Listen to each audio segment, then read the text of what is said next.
King Conrad DeLong. I'm Don Armstrong. So glad that you could join us on this Saturday. It's a great day. A lot of things going on here in Houston town. If you live here, great. If you live out of town, well, thank you for joining us. We really appreciate it. We are your all things automotive car talk show. And we're starting a new 30-minute edition onto the show. We're getting bigger. Well, I guess so. We're all grown up, getting to be big boys. Yeah. Got to get up here earlier in the morning. So you ask, why are they doing an extra 30 minutes? Well, we want to give everybody a chance to do a podcast once a day, Monday through Friday, as they go to work. And that's the whole premise behind this. So we give us an extra 30 minutes. So instead of 4 podcasts, now it's 5. So you listen to us on Saturday, and then you can listen to all the stuff you missed through the week, Monday through Friday on the 30-minute podcasts. You know, because we're just so full of it. Of ourselves. Full of it, yes. It being the definitive term. There's that. So at any rate, we thought we'd start off this week with a little kind of a personal story. A personal story, a little history lesson. We're all into cars, obviously. And Conrad has been dealing with an issue with his truck. And his truck is a 2015 Ford Transit with a twin-turbo EcoBoost in it. And it's a great big, tall one. Is it a 1-ton? No, it's a 3/4 ton, and in Ford Transit world, it's a mid-high, mid-length. They offer a short wheelbase, a mid wheelbase, and a long wheelbase, a short box, a mid box, and a tall box. So mine's a mid-mid. So you can almost stand up in it. No, yeah, I can stand up in it. Okay, yeah. So it gives you an idea how tall it is. Yeah. They have one that's 8 inches taller than mine. So it's kind of like a Amazon delivery van. Exactly. Except it's white and it says BG all over it. Yeah, I know. So anyway, we have been going with him through this ordeal. ugly ordeal, to say the least. He had an engine failure, and I don't want to muddle this up. So when did this start? Was it 2 months ago? It was coming down here for the show. I think it was on the 16th or somewhere around July 16th. Yeah. July, not August. July 16th. So 2 months we've been dealing with this. He has. And so the first thing was how did... So on the way down, and I drive at speed, let's say. I speed at driving. I'm not real and sure he's also a liar. Yeah. Don't try and follow him through the traffic. No. I did one day. Yeah. So I get on the highway, and I'm headed down. I get down 249. I turn onto Beltway 8. And, you know, Beltway 8 is kind of Houston's Autobahn. So I typically do 75-ish, plus or minus 5 miles an hour. In the right-hand lane. And as soon as I got on Beltway 8, my check engine light came on. I'm like, what's going on? It's about 20 miles from here? Yeah. Yeah. So check engine light come on. It's just the amber light, and it just came on. It wasn't blinking or anything, and the amber light just came on. And I'm going, probably not that big a deal. Probably some sensor failed or something. And, I just kind of hammer down, and I'm coming down here at 75-ish miles, 75-ish miles an hour. And then I turn off of Beltway 8 onto 59, turn off of 59 onto 90 right there by a classic Chevrolet, and I noticed didn't notice an issue at all driving down other than the amber lights on. But when I slowed down to make the right onto Highway 90, I noticed a weird little stumble. I'm like, oh, that's not good. So get up on 90, and I'm doing 55 on 90, which I think it's 50 miles an hour. So I'm doing something like that. It's 50. So I'm doing 55 and kind of coming in. And then I turn on the street to come into your neighborhood. And I make the turn, and there's some railroad tracks there. So I kind of slowed down even more, and the car stalls. And I roll over the railroad tracks, thank goodness. And the car wouldn't immediately restart. It would crank and crank and crank, and it was cranking real fast. I noticed it wasn't cranking at its normal crank speed, and then eventually it lit up and fired, and I'm like, okay, so now I'm not going to let it idle, so I'm going to 2-foot it, keeping the RPMs up, and then adjust my speed with the brake, and I roll into your driveway, and as I turn up your driveway, it stalls again, so it kind of sat out there kind of catty-wampered in your driveway. and it wouldn't restart. Didn't matter how much I cranked it over, it just wouldn't restart. But it spun real fast. So I knew something was up because it was spinning so fast. Unusually, it was spinning real fast. Well, come to find out, long story short, I had it towed over to a dealership to get it worked on. And the dealership was ugly. The dealership, when I talked to them about it, as soon as I talked to the technician about it, they weren't calling me back to tell me what's going on for like a week and a half. And I talked to him on Saturday, had it towed in, talked to him on Monday, kind of gave him my thing, and a whole week goes by, and then like the following Monday or Tuesday, I go by, I walk in, and you know, the technicians has looked at it, but really all he did was pull the oil cap off of it and hooked a computer up to see it. And he immediately says, oh, yeah, we see these. He goes, I see 1 or 2 of these a month. And this is, I'll say, a medium-sized Ford dealership. It's not one of the big honking ones here in town. And he goes, yeah, you know, based on the scan data, you lost a cam phaser. And I go, well, how do you know? He goes, oh, because I see enough of these. I know exactly what's going on when this code's set and your drivability complaint. And I'm like, okay, well, tell me what can I expect? He goes, well, some of them, if you turned it off real quick, some of them we can fix just by putting the cam phaser and the solenoid on, and then off you go and everything's okay. But he goes, if you drove it very much after that, when the cam phaser stays in the advanced position, it's dumping so much oil pressure, it's going to eat a camshaft lobe up, or a camshaft journal up. And I'm like, seriously? He goes, oh, yeah. He goes, and again. So in other words, you destroy the engine. I tore up the motor. Tore up the motor. And so the bottom line is that you wind up having to put a new motor in it, basically. A crate motor. So they must know something because they're building complete motor assemblies and selling them for this EcoBoost twin turbo, which is quite a popular engine in the Ford platform. Transits have them. F-150s have them. The Ford GT has them, but not this one. I'd like to have the 600 horsepower. The basic block. Right. Assembly. Yeah. So they're selling enough of them to have a crate motor for it, so they told me it was going to take a crate motor. Well, I was a little freaked out about that and, you know, kind of trying to price shop them a little bit because it was going to be, you know, in excess of $11,000 to fix this van.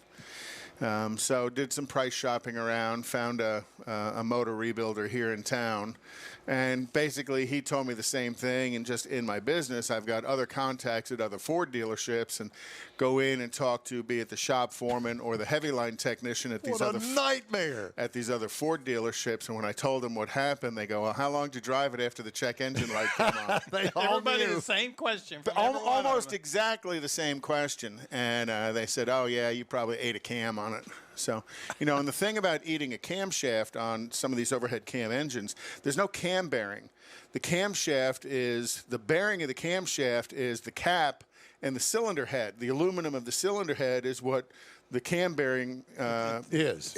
Almost like a built-in race that it runs on. Oh, it is. But there's no metal change between them. It's the actual. It's the aluminum of the head. Yeah.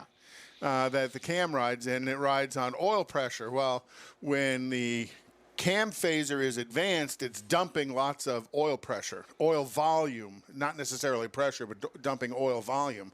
So what the technician was telling me is that happens, the available oil to the cam journals falls off, you overheat a cam journal, and it eats a cam bearing. So the bottom line is, after 2 months, you may be getting your truck back on Monday? It's finished. It's finished. So are you, and so is your wallet. Well, I'll go pick it up. Probably won't pick it up until Wednesday because I've got work. I got stuff I have to do Monday and Tuesday. So I'll go pick it up Wednesday after sales meeting. And 11,000. You know how much the final bill is? It's going to be $9,645. 96.45. Well, it's better than 11,000. Right. See. But it's the aggravation you've been through for 2 months. 2 months. Well, it's the aggravation of how a shop doesn't communicate with a customer. And I was chasing him pretty hard early on about give me an answer, give me an answer, give me an answer, and really didn't even respond to my voicemails that I was leaving, and then eventually responded to my voicemail with this monster of an estimate, and at that point I needed to move the vehicle. So you pulled it out of that Ford dealership and took it to another place to do the engine transmission. Right. And the other place I took it to the engine transmission, they knew about the problem because they do enough of that Ford EcoBoost. So it's not an uncommon thing, but my question of this, and the question would be to Ford, is when the check engine light comes on, typically, in the owner's manual says, if the check engine light comes on solid, you can drive the vehicle, get it serviced soon. If the check engine light's on flashing, and remember, check engine light is a yellow light.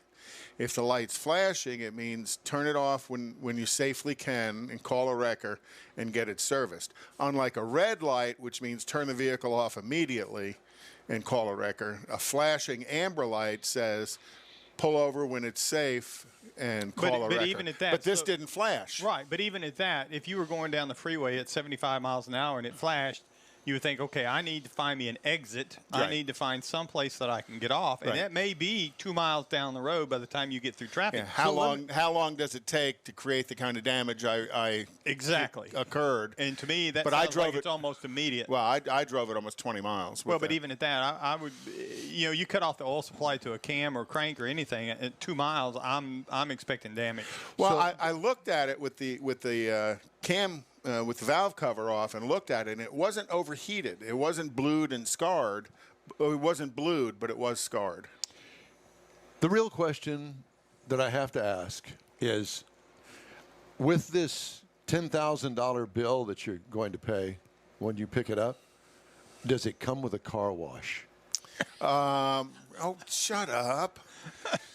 Just you can't drive a mid-size Sprinter van through a car wash. But you know what? There's a guy there with the brush. $60, and I get it washed every now and then for $60. And I think that they ought to throw that in. Just saying.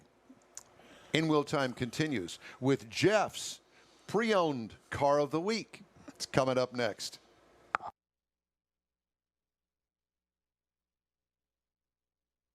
Without music. I said it was coming up next. Did we cancel the commercials? No, I meant that's coming up next. As America gets back on the road, a lot of things have changed, but not the need for drivers to be safe. With that in mind, it's time to review our safe driving checklist. First, you're in your car. Check. You're sober. Check. You're wearing your seatbelt. Check. Your phone is put away. Check. Great. Make sure you follow the speed limit. And remember, law enforcement is enforcing traffic safety laws in our community to save lives. Paid for by NHTSA. Advance Auto Parts and CarQuest present the inaugural Texas Truck Challenge with $10,000 to the winner this Saturday night at Houston Motorsports Park. Gates open at 5 and the first 300 fans get a free souvenir cap. The commemorative Air Force flyover and racing go at 6. Wear your mask. We've got social distancing and sanitizer. Enjoy dollar hot dogs and dollar beer. Advance tickets online at NASCARHouston.com. This Saturday night, gates at 5, racing at 6, Houston Motorsports Park for the inaugural $10,000 Texas Truck Challenge.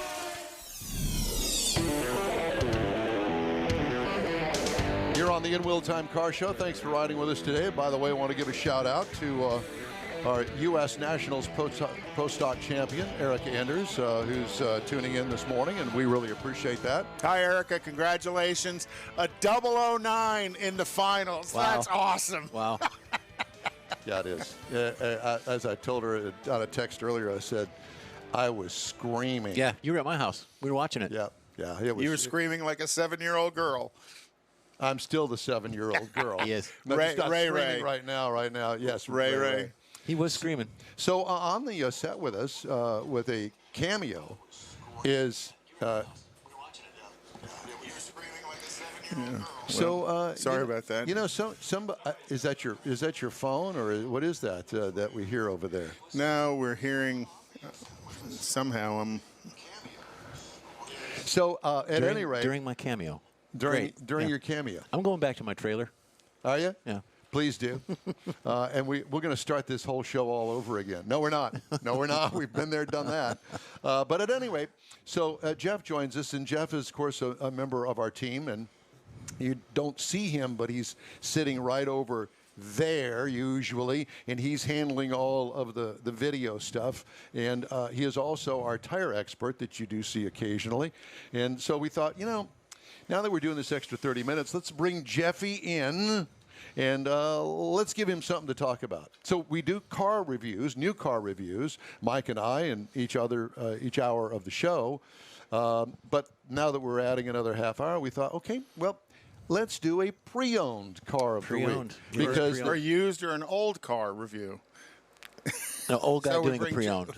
old guy doing a pre-owned. There Yeah, you go. That's it. That makes sense. So thank you, and Not a problem. and we Well, thank appreciate you. it. And I thought that this was kind of a cool thing that you're going to do, because we're going to do your car, the Right. one that you drive. Absolutely. And they're available out there, and you see them all over the place. You do. And what I drive is a 2013 Cadillac SRX, and it's actually my second one. The first one I had was a 2011, which ended up in an unfortunate situation. Okay. So But a good story. a good story. Yep. Yeah, it was actually, I was T-boned by a drunk driver. And the car that Mike has up right there is the color. That's a 13. The first one I had was a 2011, which ended up in an unfortunate situation. Okay. So But a good story. a good story. Yep. Yeah, it was actually, I was T-boned by a drunk driver. And the car that Mike has up right there is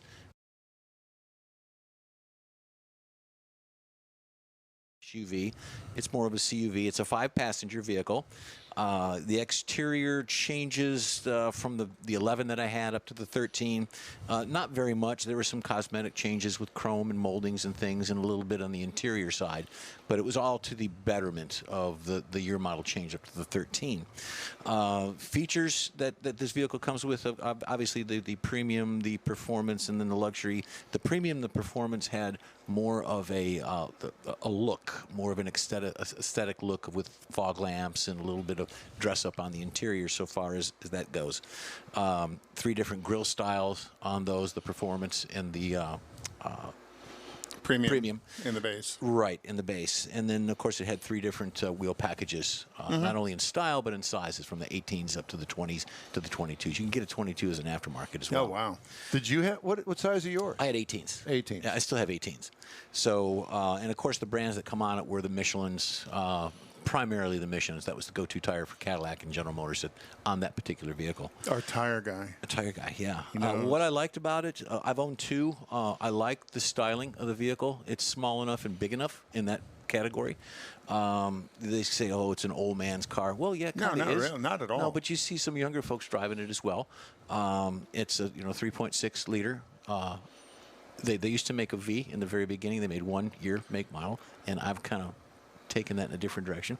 That's another story. He's got a stock car, and he bought a sticker that goes on the But back. no, It says no, it's no, a It's the V Emblem. package emblem on the back of it. The way that worked, I used to I travel quite a bit. The local markets that I went to when I was in the field sales, I would have my vehicle washed, and it would be a Ford dealership or a General Motors dealership. Well, there's one particular time I was in Austin, and they washed the vehicle through the dealership, and the 3.6 on the emblem on the back, the 3 came off in their brushes and through the process. So, they go, oh, we're so sorry, we're going to fix it. And what do you got? Well, we don't have the 3.6. It's going to be here in about a week. We'll order it. Well, what do you got now? We got a V. Put it on. So we replaced the 3.6 With a V logo. Yeah, and with a V and logo. I'm sure it attracts a lot of attention. It does. It does. And Amongst the cataphiles yeah, out that's there. So anyway, moving on. What can use improvement? In my opinion, the front seats don't have the wraparound. They don't have the bolster around, like the comfort, like grab you like a glove. That year make model didn't have a lot of that. The newer ones do. the other Ford products and Lexus products. They're more of a Do you think that a used car buyer would really care about that, though? Well, it's on my list, and I wanted to bring that out. I wanted to point that out on things that I see. But that's not a handling kind of a vehicle. Though it probably handles well, it's not what it was designed for. Well, it's a Cadillac. It was designed to move people. Exactly. Leather only. The center that Mike showed you there, the pod is the Q, the Cadillac user experience. Mike is doing a terrible job in your place, by the way. That's all right. What the hell? Don't worry about it. We'll fix that. Optional things. It does that you can get the head-up display on that, which I wish I had. I like head-up display. I do too. I really like that. I've got the heated seats. That's funny. I've got the head-up display in my old Corvette. I don't really care about it. No. Oh. Well, yeah. That's unusual. I've always liked head-up display. You know, I kind of had the '89 Oldsmobile Cutlass Supreme where they first started head-up display, and it was like this weird little box that stood up on top of the dash. But now it's kind of integrated. You really don't notice it unless you're driving. It's all adjustable, and I think you've got different colors in it. Exactly.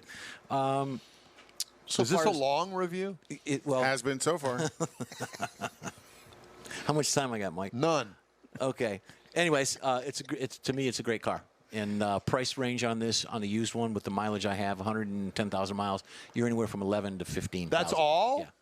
Yeah. See, that's why we do this pre-owned thing, because it's like that was probably. Do you know 30? No, it was 54. I was just going to say. I was going to say. And I bought it as a demo because of the first one being T-boned and insurance and all that stuff. So I was able to get a newer model. I think it had 1,100 miles on it. It was a demo by the dealership, the Cadillac dealership. Said, yeah, I'll take that one. Well, but that's another reason you bought the same vehicle is because you're experiencing what was a horrific accident. The design and engineering of the car, the body capsule, the passenger capsule, protected you from that accident, even though the vehicle was destroyed. Exactly. About a 60-mile-an-hour impact. None of the glass broke. Oh, my gosh. And, are you serious? Yeah. It was scary. To say the least. Yeah, and that person was in trouble for other things, but yeah. But the engineering of the car worked. Absolutely. And that was why you kind of went back to that same vehicle. Absolutely. So, and I purchased the extended warranty on that on top of the 5-year 50,000 that it came with. So that's important. Do that.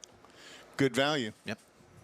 Well, a great car, and I'm surprised at the $11,000 price. 11 to 15. Yeah, 11 to 15. Yeah, and that's why I thought it would be really cool to do a pre-owned car because of the price. Yeah.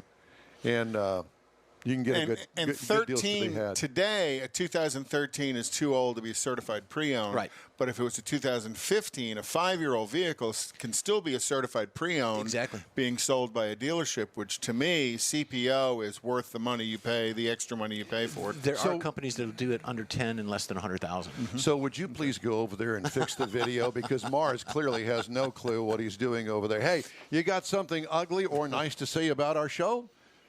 Who cares? Perhaps you're still ticked off about getting ripped off somewhere. Well, we want to hear about it and share it with you.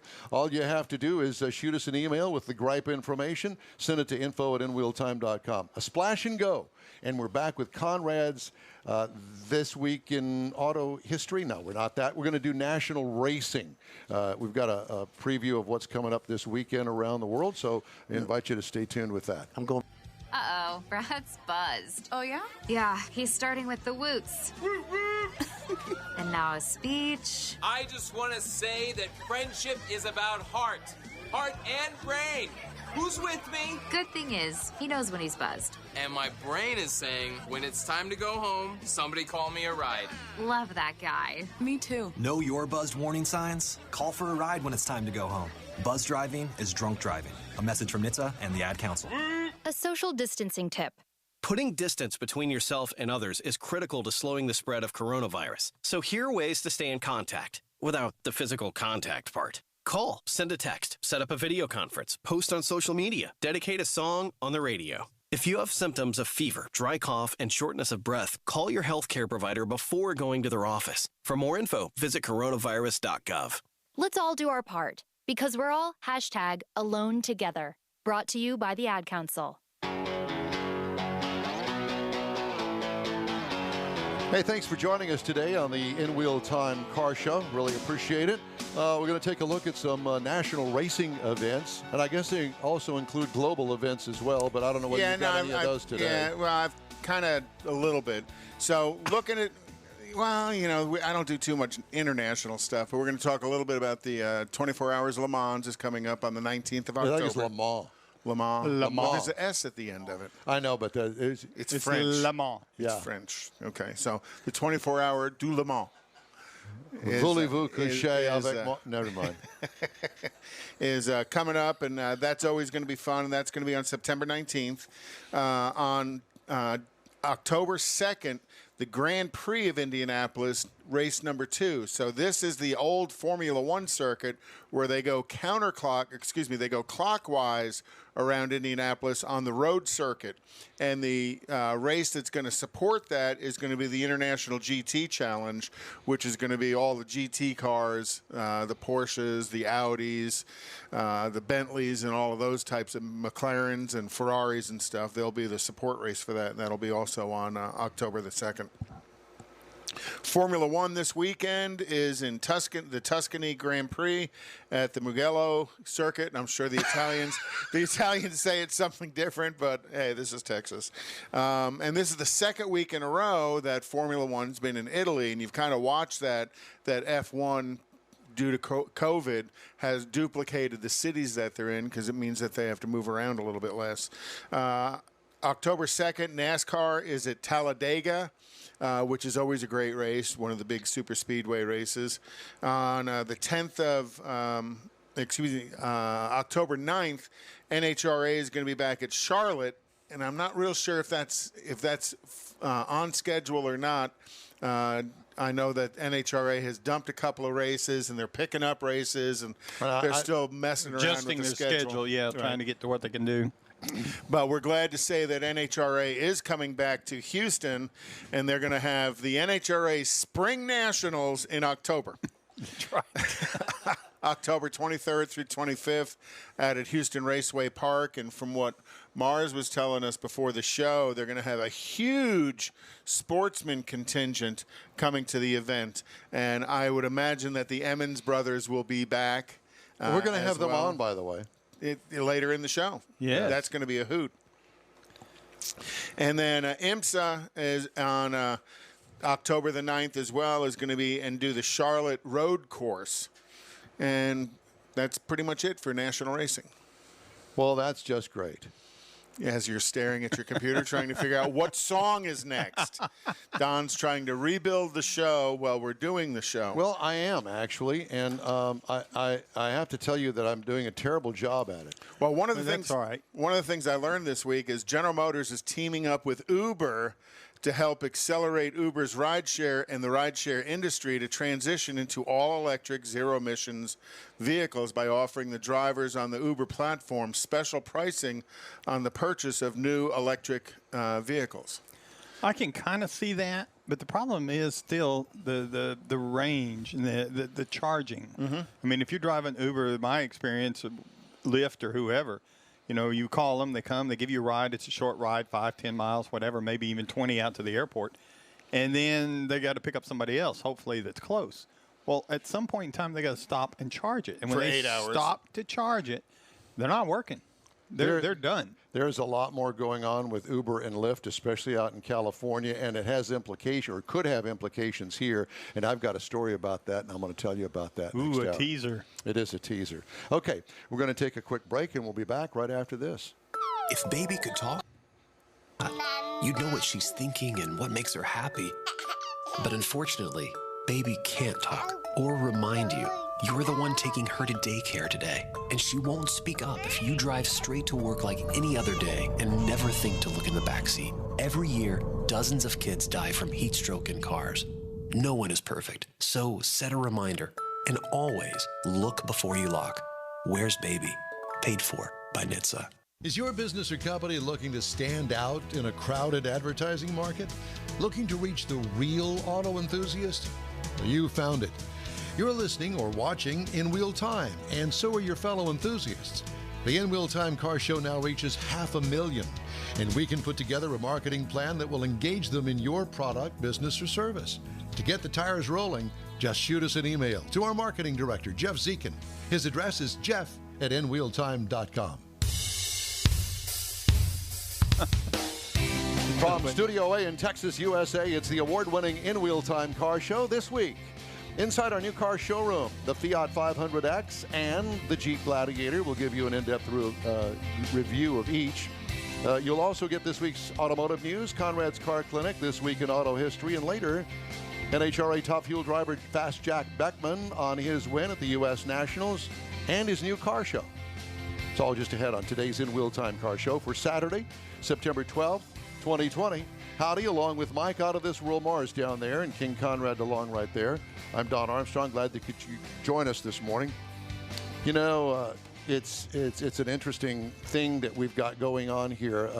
A lot of changes with the show this week, and the fact that we've expanded it to another half an hour. And I've tried to do a bosun's job here and get everything all prepared.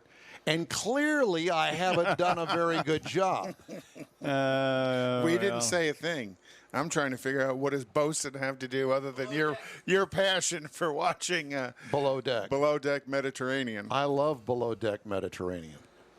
I'm not sure what that is. Yeah. Well, it's a reality show, and it's kind of like the Kardashians on water. Not that I've watched the Kardashian show.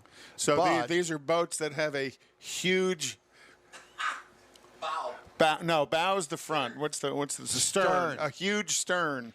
You know, I'm not sure that I've actually compared it to that, but I know that you just did, and I'm glad that you've noticed, because clearly. And I found out this week that the Kardashians have announced that they are not going to have a show any longer after next year. So you do follow them? No, just the news. Just the news. I don't follow them at all. But anyway, Below Deck Mediterranean, it's one of my little things that I watch occasionally, every Monday, 8 o'clock on Bravo. Yes. You know, I love starting off the show when it goes right off the track. Is Mike Satterfield over the rails? He's not? He is, but he's not. Okay. Well, so we'll get him there in just a couple of seconds. All right. No, well, we do have plenty of news that I didn't get in the first segment. So I thought that I would do a recall here because it's car related as opposed to talking about Below Deck Mediterranean. Hyundai and Kia recalling more than 180,000 vehicles here in the U.S. because of problems with the anti-lock brake system. You have a Hyundai, don't you? My niece is visiting from Austin. And Susie Sweetland, thank you for coming in and joining us here today. We may bring her on so you can all see her a little bit later on. I'm just springing this on her right now. But anyway, so this recall with the problem with the anti-lock brake system may result in an electrical short and a thermal event. A thermal event. A vehicle fire. The recall vehicles are 180,000 Hyundai Tucson compact crossovers from 2019 to 2021 model years and about 9,400 Kia Stingers from the 2019 model year. Did you ever drive a Stinger as a company car? Do you remember, or as a press fleet car? I don't think I've had a Stinger. Kind of a cool looking car. It's a step above the Optima. You know, it's kind of more of their performance sedan. Not a bad looking car. I'm surprised 8,400. I thought they'd sold a whole lot more than that. Well, there's another thing that I wanted to bring up, and I was trying to find a place to put it. So we're going to put it in this segment of the show. Do you know what short selling is? Are you into stocks at all? I'm not a big stock guy. I've got a guy that handles investments, but I don't know really that much about it. But I've heard the phrase, I don't do it. Short selling allows investors to profit from stocks or other securities when they go down in value.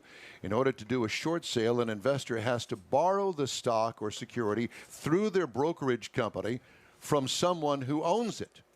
The investor then sells the stock, retaining the cash proceeds.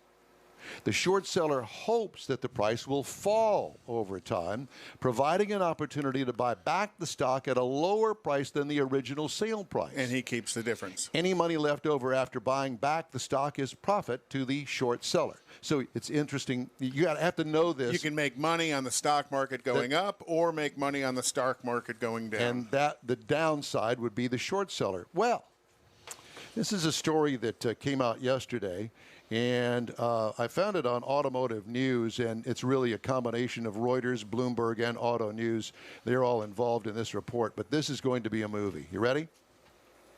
Nikola Corporation, the startup EV maker that this week announced a multi-billion-dollar joint venture with General Motors, said yesterday it could take legal action against short seller Hindenburg Research, which accused the company of being a fraud in a scathing report on Thursday. The company also said it intended to bring the actions of the activist short seller together with evidence and documentation to the attention of the U.S. Securities and Exchange Commission.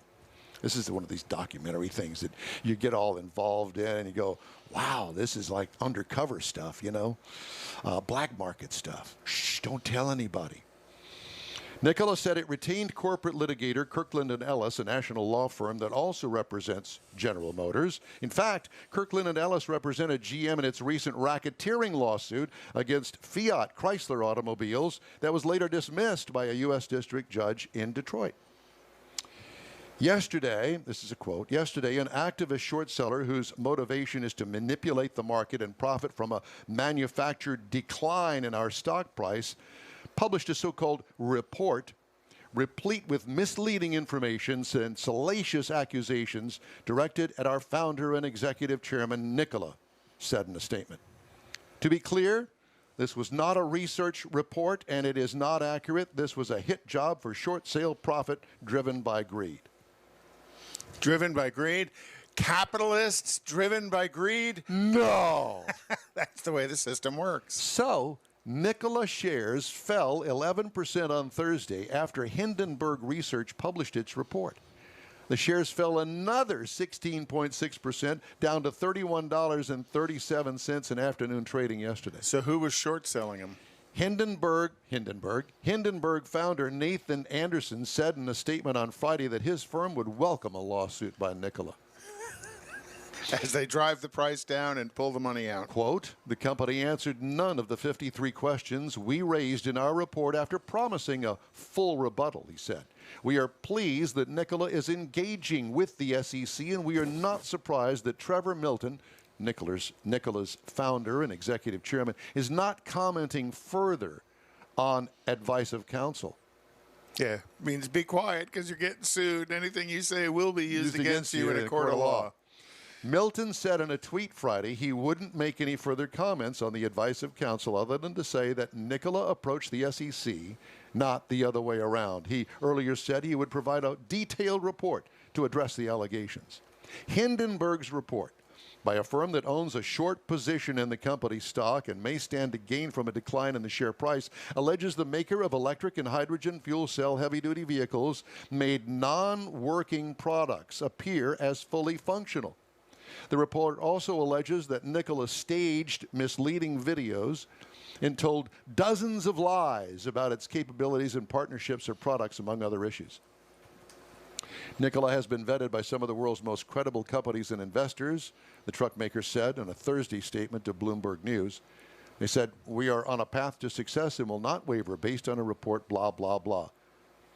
It is an ugly, ugly thing that is going on because all of this electric stuff that's going on in the world today, everybody and his mother is going electric or trying to get a piece of it as well. Build electric, and it is just an incredible fight all the way to the checkered flag. Oh yeah. With all the different manufacturers of electric vehicles, because all the different partnerships of major corporations. I've got a story that I'll to share with you later about these companies that are trying to get like 100,000 vehicle buys, for instance, like Amazon, U.S. Post Office. all of those, they're all vying for that. 'Cause imagine, you could build a company just making 100,000 vehicles. Well, Oh, yeah. Tesla did. Elon did. Well, he made 1,000 vehicles anyway. Yeah. Well, they've made over 100,000 Teslas now. In how many years? I don't know. Doesn't matter. Yeah, okay.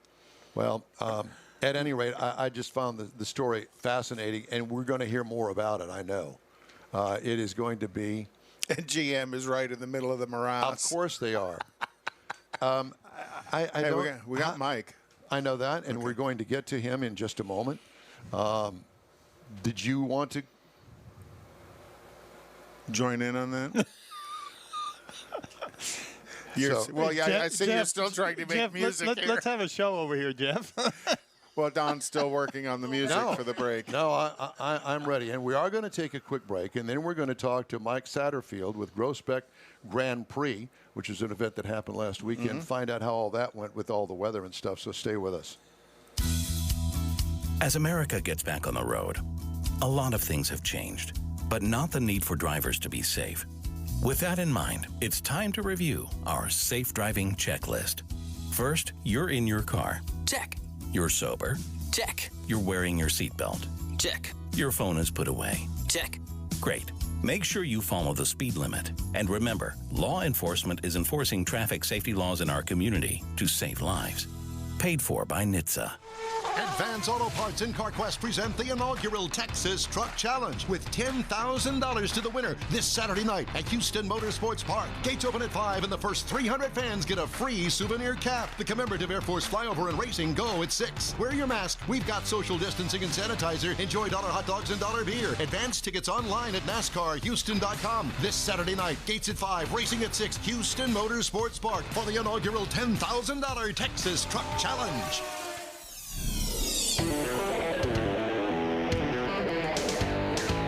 You know, it's an interesting thing for this car show because as hard as we try all week long to iron out all the kinks, we can't iron them all out. No, we can, but it's during the show. Yeah, it's kind of like a Mars with the video, you with the audio, me with and Jeff shiny things, and Jeff over there switching video, and thank God he is. And cousin Susie over here. And yes, and that's my niece. Niece. Yes. Niece, cousin. So last week was an event called the Groesbeck Grand Prix. The inaugural Groesbeck Grand Prix. In Groesbeck, Texas. I didn't know where that was. Somewhere between Waco and Dallas, north of here. Yeah, up there. And I know that the weather was a little iffy at times. And I know that we also tried to have a little Zoom session with Michael. And that didn't actually turn out too well. But the cell tower only accepts 3 cell phones at a time. And there was a big crowd of people up there. Hey, Mike, how you doing? Doing great. How you guys doing? Well, we're doing fine. So, first of all, did the weather affect any of the event up there? Let's get right to the point here. Well, yeah, Saturday, obviously it broke up some of our practice sessions and things like that. And it also kind of made our parking situation in the big grass field a little iffy on Sunday when the big day happened. So, but the record business was big, I'll bet. Well, thankfully we had a lot of people with big trucks because it is Texas. So people who got stuck just found somebody with a truck to tow them out. But so let's give everybody. Other than that, it was great. Sunday was beautiful. Well, good. I'm glad to hear that. Let's give everybody a little bit of background and tell everybody what the Groesbeck Grand Prix was last weekend. So it was a concept I had to create like a motorsports festival here in Texas that has a 1.3 mile time trial. We had to shorten it up a little bit. For some of the safety issues we were working on after we were doing some testing out there. We have the time trial. We've got vendors. We have a car show, a concours. It happens inside this old fort, which is called Old Fort Parker, which is a really neat property there in Groesbeck. It's a recreation that was built during the Works Progress Administration. So it's a replica of the original Parker Fort that was out in the area. So it creates this really unique backdrop for all these classic cars and racing, and it's just a really fun environment. And we had a great turnout, and everyone had a really good time. Did I hear correctly that it was a sellout? Yes, we actually sold out 3 days before the event. We had limited our ticket sales due to obviously COVID. We had some restrictions on how many people we could have there, but we actually sold out days before the event, so it was pretty good. How many people did you have there? How many entries and how many spectators and that sort of thing?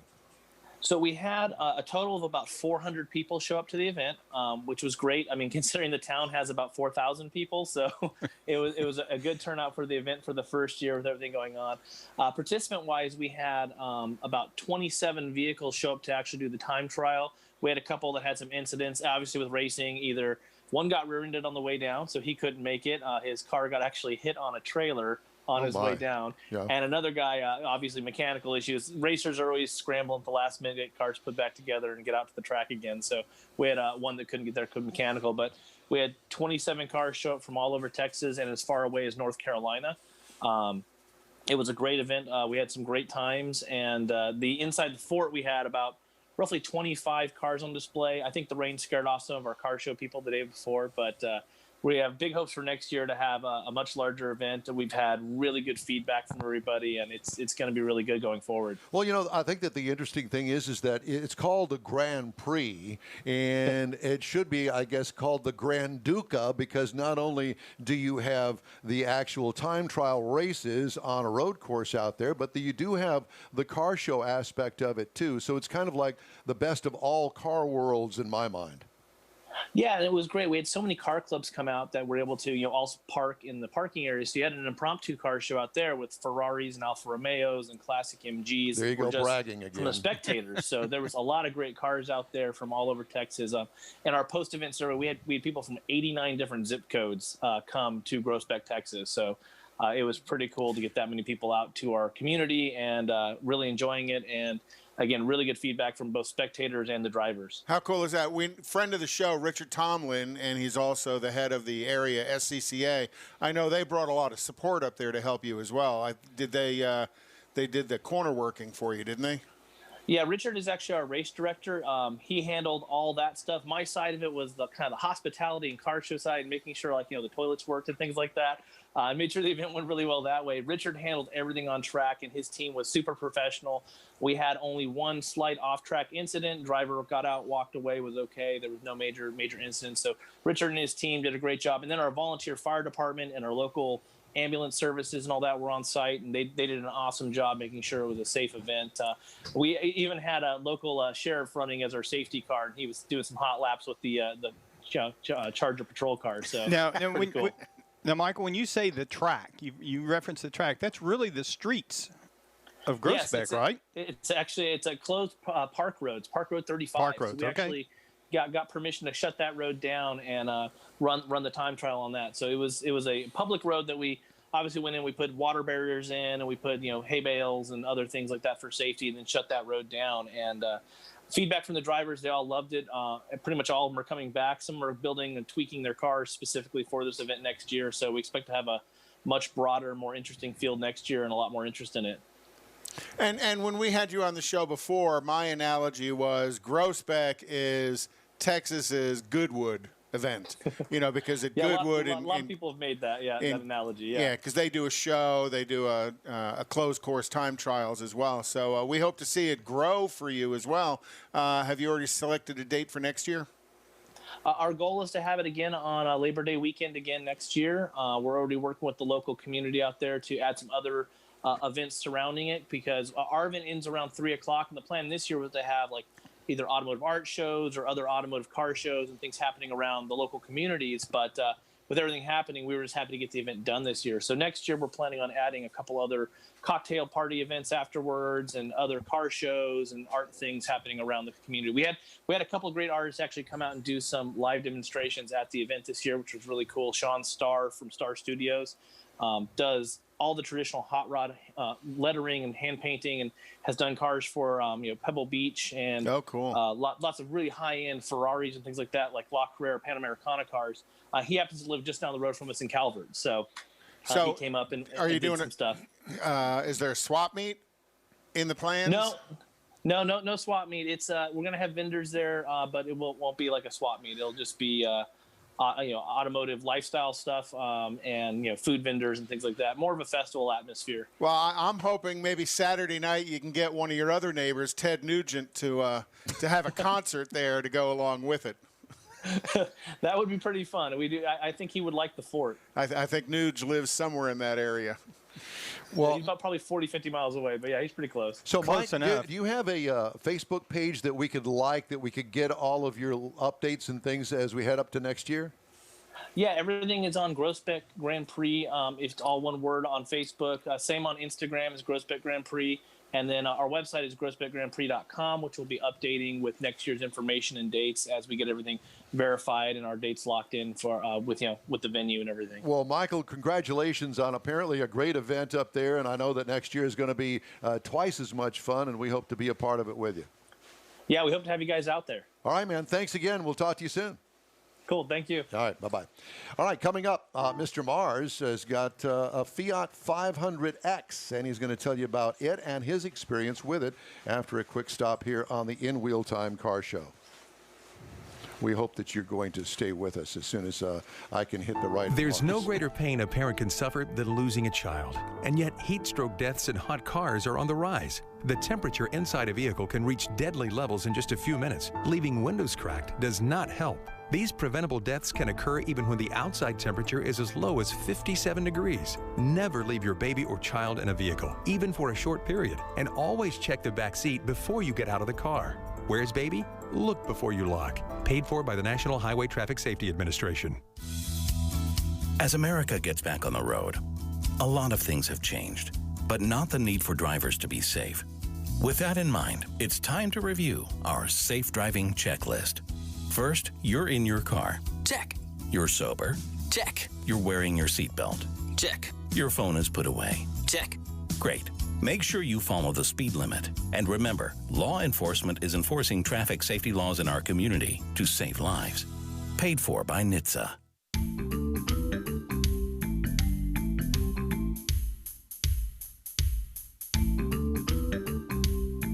Like to say howdy to Frank Gilchrist, who's tuned in this morning. We appreciate you, Frank, always. Thank you very much for joining us, and thank you for joining the In Wheel Time Car Show.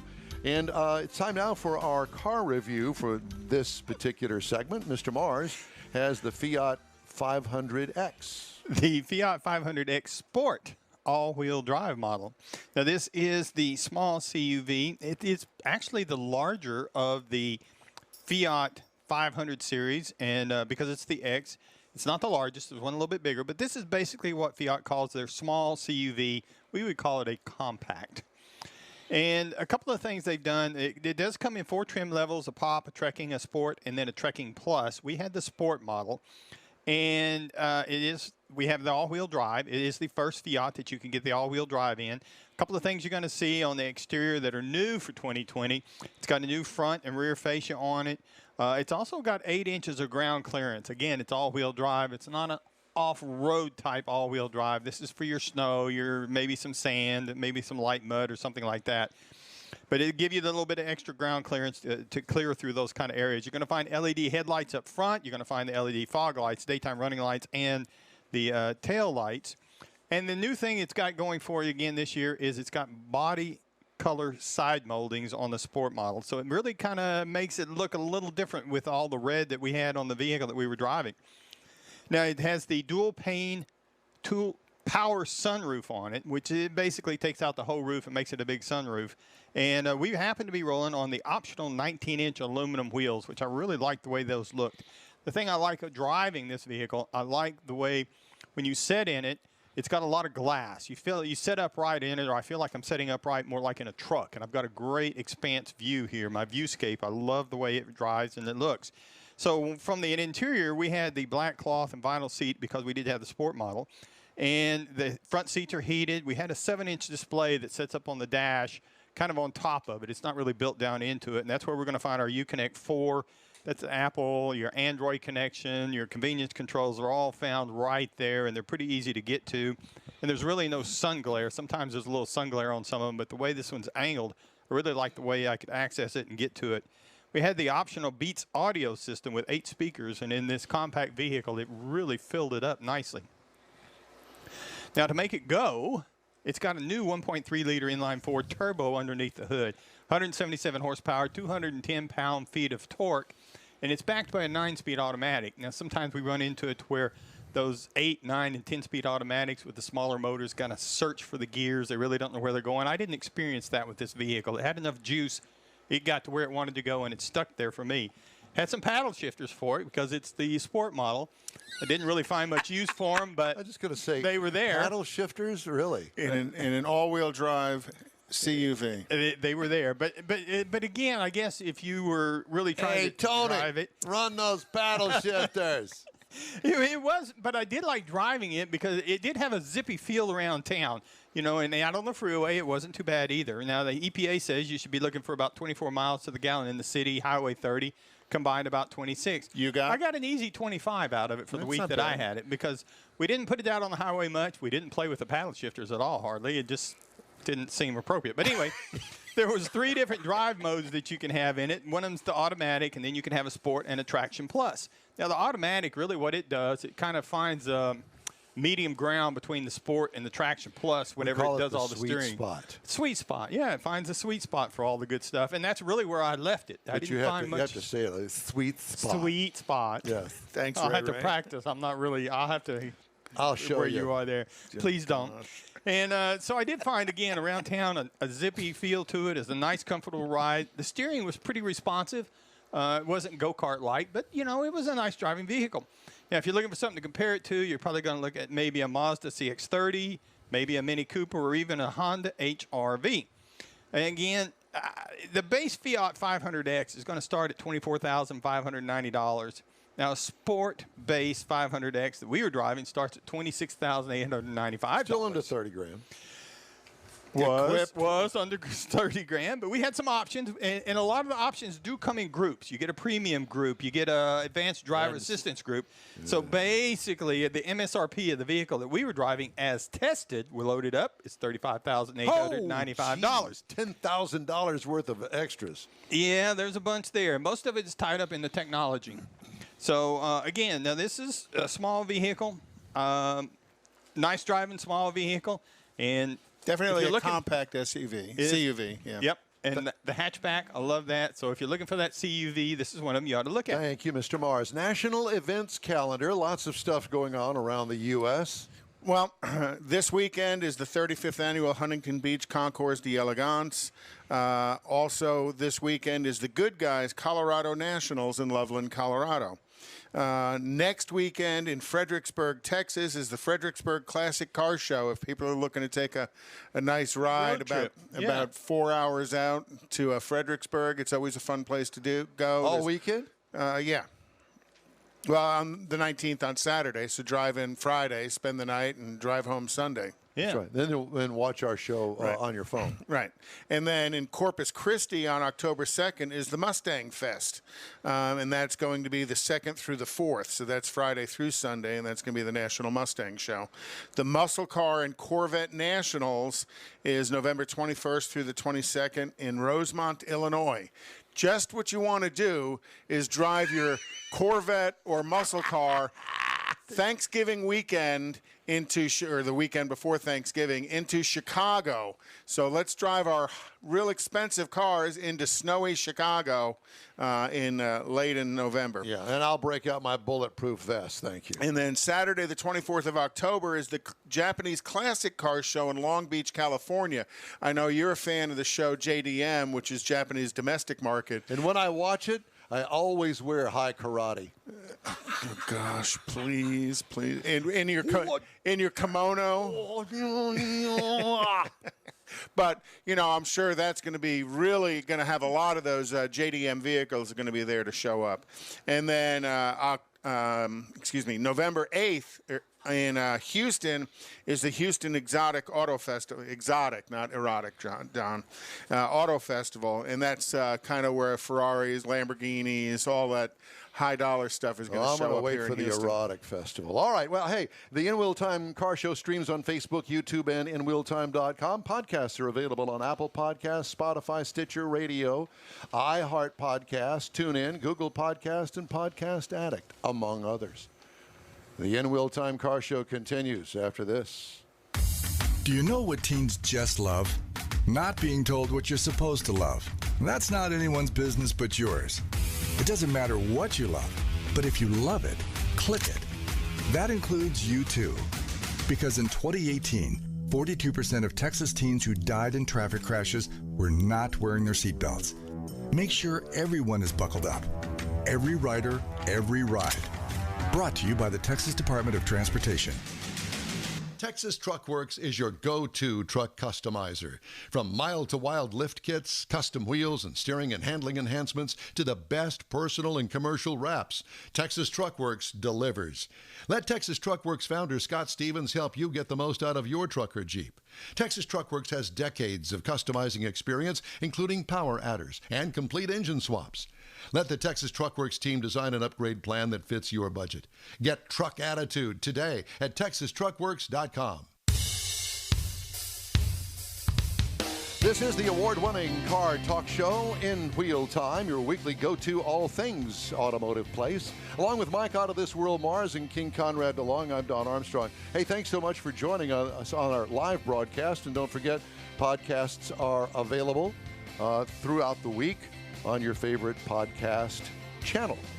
Okay, so we are going to switch gears now, and we are going to bring in a guest, a friend of the show, the Emmons brothers, NHRA sportsman racers, and owners of the Emmons Autoplex down there in Webster, Texas. And who is it that we're talking to today? Hey guys, how's it going? This is Jerry at the moment. Jerry will be joining us in a few minutes. Well, yeah, I have to tell you, because so we have triplets. And I know that all of your racing buddies and NHRA that you're out there, they know the difference. But to me, I don't know you that well, and you all look alike. Well, imagine that. Imagine that. Well, it sounds like you all race alike as well. Congratulations on a dual U.S. Nationals championship in Super Stock and Stock Eliminator, if I remember correctly. Yes. That is correct. That is awesome. I mean, how unbelievable is that, representing Houston alongside of the Pro Stock champion, Erica. And Erica was watching the show a little bit earlier. I'm sure she came on to watch your interview. Oh, wonderful. No pressure. Yeah, no pressure, no pressure. Don't screw this up. I'm sure your mother said that to you once or twice. Plenty of times. Yeah, exactly. So what do you want to talk about? You want to talk about Emmons Motorplex? You want to talk about drag racing? You tell me. Let's talk about the drag racing.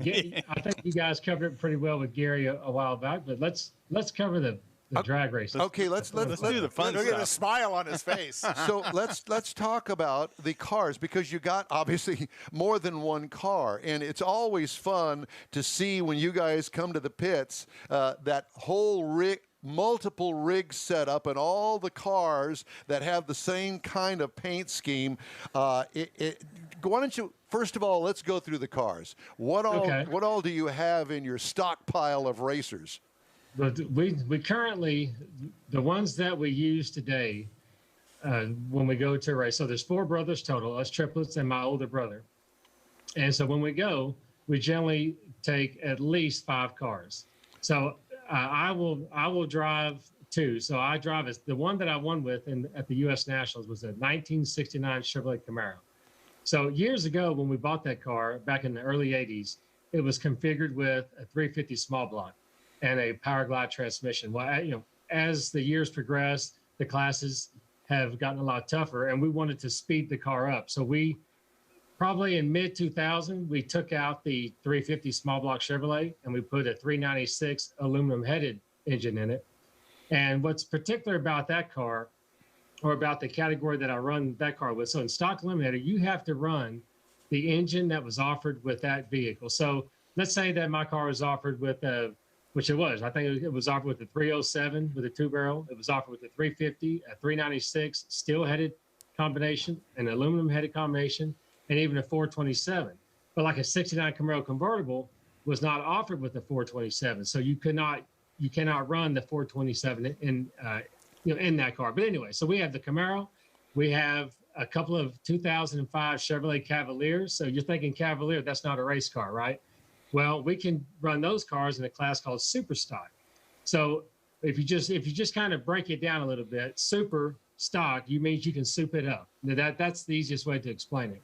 So we have a smaller engine in it. We have a 327 in our Cavaliers, but we can actually back half the car, which means you can do a little bit of modification, put a wider tire underneath it, because the stock Eliminator, you're limited to a 9-inch wide tire. But in super stock, you can put a bigger tire, narrow the rear end, and do a lot more modifications. And also make it rear-wheel drive. Yeah, absolutely. Yeah, that's right. Yeah. Now, and there are a lot of people that have, or a few that have Cavaliers that run stock Eliminator that choose to go that route, where you cannot alter, the way the car was from the factory, right? But super stock you can. So we have 2 Cavaliers, the 6.9 Camaro convertible, and my brother Gary, the brother that you had on the show a while back, he has a Cobra Jet Mustang with the Coyote engine in it, with the supercharger. That thing's a beast. Yeah, one of the new Cobra Jet factory stock cars. Absolutely. That's good. Hey guys, Terry just joined me in. He's in there. Okay, so just to reiterate, these are 2 of the triplets. Now you tell me, do you see what I'm saying? How do you tell them apart? I mean, I know these guys, but I don't know them that well. Well, we know that Terry sat in front of the Wallies sitting exactly. on the armoire behind him. Yeah, there you go. Exactly. Well, anyway, okay, so continue on with the cars that we're going through. So anyway, so those are the cars we run to this day. Now, Terry can tell you a little bit more about his car. He runs a Cavalier, but it's in the super stock configuration of a modified Eliminator, and he can tell you more about that. You want to know about your Cavalier? Oh yeah, it's a 321 small block. It's a high winding car. It makes all of its peak horsepower at 9,500 RPM. Jeez, my God, it's a sewing machine. Right, and it just screams at the finish. You almost kind of grit your teeth when you go into the finish line. It's like just get there, But it's high RPM burnouts. It's high adrenaline. It shifts like at 9,400 at a second gear, and 9,700 in the high, and it goes to traps at 10,300. Oh, it's a God. And so what is the quarter mile speed and and the time slip on that? It would have went one run at Indy, and it's just we don't have it on keel, but it would have went 890s at 148, 150 miles an hour. Wow. It weighs 2,900 pounds.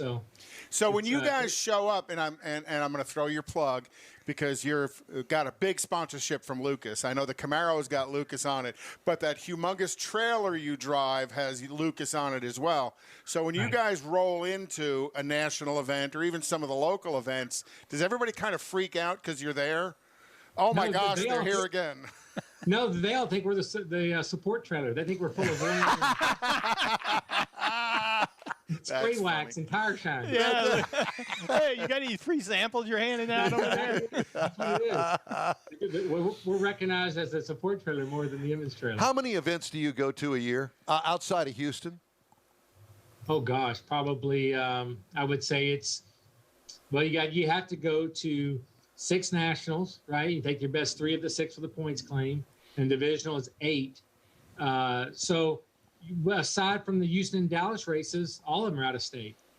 Oh wow! So yeah, so at least 6 to 8 of them out of state. Wow! So you guys are gone a lot. I mean, and from doing the drag racing thing with David Powers for a year, it's a traveling circus that's nonstop. It's a 7-day-a-week job, really. Absolutely. And what we struggle with is trying to balance the family life, the work life, and the racing life, because obviously you need to be prepared when you get to the races. We don't like to work on our cars when we get there. Light maintenance, of course, but we want to be able to roll in, unload, and be ready to rock and roll. By the way, we're not laughing. Somebody behind you just repositioned the Wallies. They've been sliding them over a little bit. They can go over just a little bit more. It would kind of center them up a little bit better. But thank you very much. That was our production department. That's awesome. Oh my God. That's good stuff. So I mean that has to be a huge balancing act, and let's face it, it costs a lot of money to get this road circus on the road and get to an event. And you know, it's really not so much the payoff by winning the actual category or event yourself. It's really the pride, because those Wallies are hard to come by. It's not the money aspect of it at all. Absolutely, and you nailed it absolutely with the hammer on the nail. So you're exactly right. I mean, the prize money is good, but let's be honest for a moment. The prize money today compared to the prize money of what it was 10 years ago is not at all what it used to be. But it's still substantial, and we do appreciate what is there to go get. However, the pride is exactly, everyone who races competitively knows that whether it's the U.S. Nationals, whether it's a local division race, you still have the tough rounds, the tough racers, and it's whether winning the U.S. Nationals or winning a division races, to me, is still the same feeling. You feel like you've accomplished something because everyone's tough. And all of the races Terry had this past weekend, the races that I had, was absolutely grueling. And the competition was never better. And we were just very fortunate that both of us came out on top. Yeah, and Jerry, the other day when you and I talked, you were telling me about your father and the connection, the family connection to the racing. Absolutely. So my dad was racing long before we were born. And, it's interesting because as we were growing up, when we were kids, we would always go out because at the time, where my dad, and he lived in the same house from the time we were born to the time he passed. So the garage, he had just a really neat small house, and the garage was right there. You could go from the kitchen to the garage by opening a door. So we would wander out into the garage and help my dad, whether it's wiping on the car or trying to work on it. We would try to do something to involve ourselves. It's interesting. My father never actually pushed the racing on us. We saw that my dad was very passionate about it. So therefore, I don't know if it was the drive that we saw that he had for that, but obviously that intrigued us to want to go out and be with him. And, my father was wonderful. Hey, you guys hang on for just a second. We need to take a quick break, and we'll be back with you in just a minute. Dude, you may want to slow down. There's a cop car up there. Hey, man, there's another cop. I'd think about putting your seatbelt on if I were you. And if you could sober up in less than 5 seconds, that'd be cool, too. As America gets back on the road, a lot of things have changed, but not the need for drivers to be safe. Cops are enforcing traffic safety laws in our community to save lives. Paid for by NHTSA. Advance Auto Parts and CarQuest present the inaugural Texas Truck Challenge with $10,000 to the winner this Saturday night at Houston Motorsports Park. Gates open at 5 and the first 300 fans get a free souvenir cap. The commemorative Air Force flyover and racing go at 6. Wear your mask. We've got social distancing and sanitizer. Enjoy dollar hot dogs and dollar beer. Advance tickets online at NASCARHouston.com. This Saturday night, gates at 5, racing at 6, Houston Motorsports Park for the inaugural $10,000 Texas Truck Challenge. Hey, welcome back to the In Wheel Time Car Show. We're talking now with the Emmons brothers, NHRA sportsman racers, and also proprietors down at the Emmons Autoplex down in Webster, Texas. Great to be with you guys, and thanks so much for joining us today. It's always a pleasure to talk to you. We really appreciate it. We have mutual friends. One of them, Stan Holt, of course, and we all know Stan and Sheila, and Erica is in on this, as well as Dale Hulquist over at Elite Glass, and all racers of some sort in some different category or another. And, it's one of the things that we talk about on this show is the camaraderie, the family atmosphere.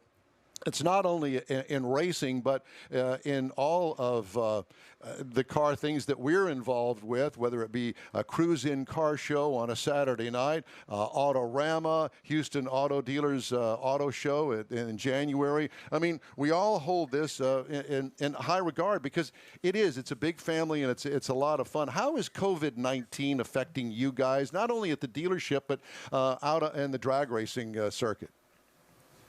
Well, it's, right now we're only able to have a limited amount of fan base at the drag strip. And NHRA is doing a really good job. You cannot be anywhere up in the staging lanes. If you're anywhere around, where you're going to be There's going to be a lot of people. It's mandatory. You have to wear a face mask.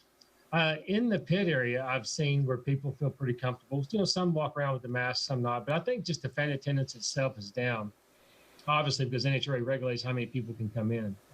But aside from that, car guys want to be at the racetrack, and they're excited to be there. And I think a lot of people are tired of being cooped up, and I believe they're having a better time when they're there because they're just outside enjoying what they really love. So are you guys excited because NHRA announced, I guess last week, that yes, Houston and Dallas are both on the circuit for the end of the year, with Las Vegas going to be the Pomona this year for the finals. You guys are planning for all that?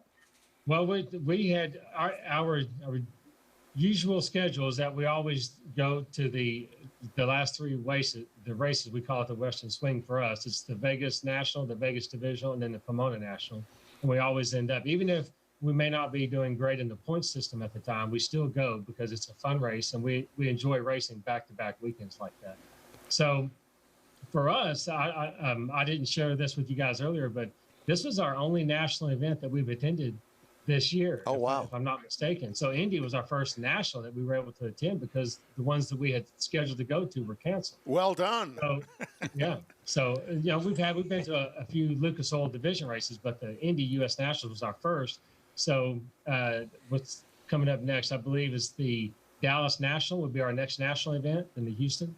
So, yeah, so we plan on going out west to Vegas. Absolutely. Well, let me ask you another question, kind of a change the subject matter here. Who is it that you've got? You've got to have somebody in the background helping you guys with motors, tune-ups, that sort of stuff. You don't do all that by yourselves, do you? Well, we have a few key people that really help us kind of keep everything moving. Right. There's a gentleman named Pete Peary that races with us. He's a gentleman in his 70s. He races, and he's very, very good. He helps us with the mechanics of it if we have an issue at the racetrack, or if we have some spare time, if he needs to go through an engine, he can take care of something like that. But we have a specific engine builder for each car, and generally once the repairs have been done, it's just light maintenance after that. But we have a couple of guys, real good friends, a guy named Clint Rigby and Lowell Gerber.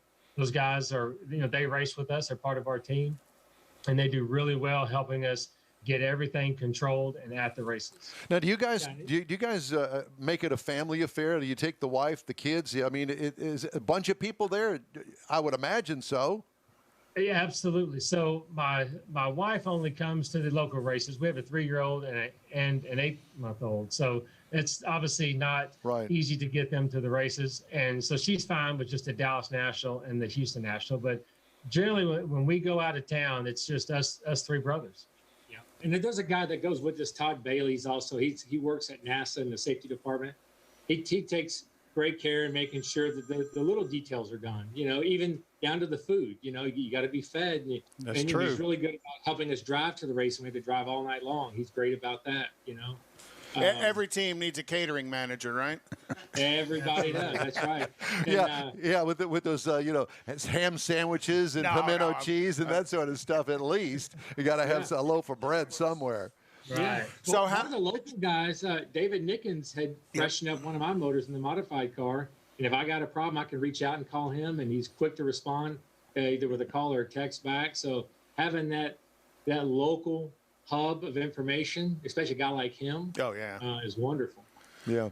So how are you guys dealing with COVID at the at your sales facility? You're not going to believe it. It's never been better. I mean, if you've talked to anybody in the auto industry, we have never seen results like this since we've been alive. And it's just the opposite of what you would think, right? We thought, oh my goodness, we were ramping up for tax time. We were building up the inventory, getting ready, and then the COVID hit. And I think with people not being able to go spend money on dinners, drinks, other activities, they're all staying home. They're not running up those credit card bills, or they have that extra income that never has been spent yet.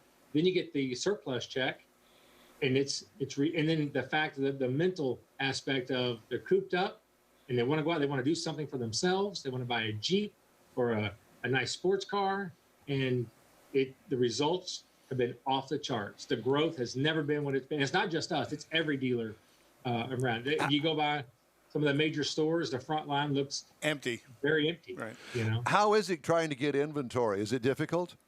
it's beyond difficult. Prices are higher now than they've ever been trying to acquire the inventory because everybody's hungry. You can't sell from an empty apple cart, so you have to pay the money. You have to buy the cars.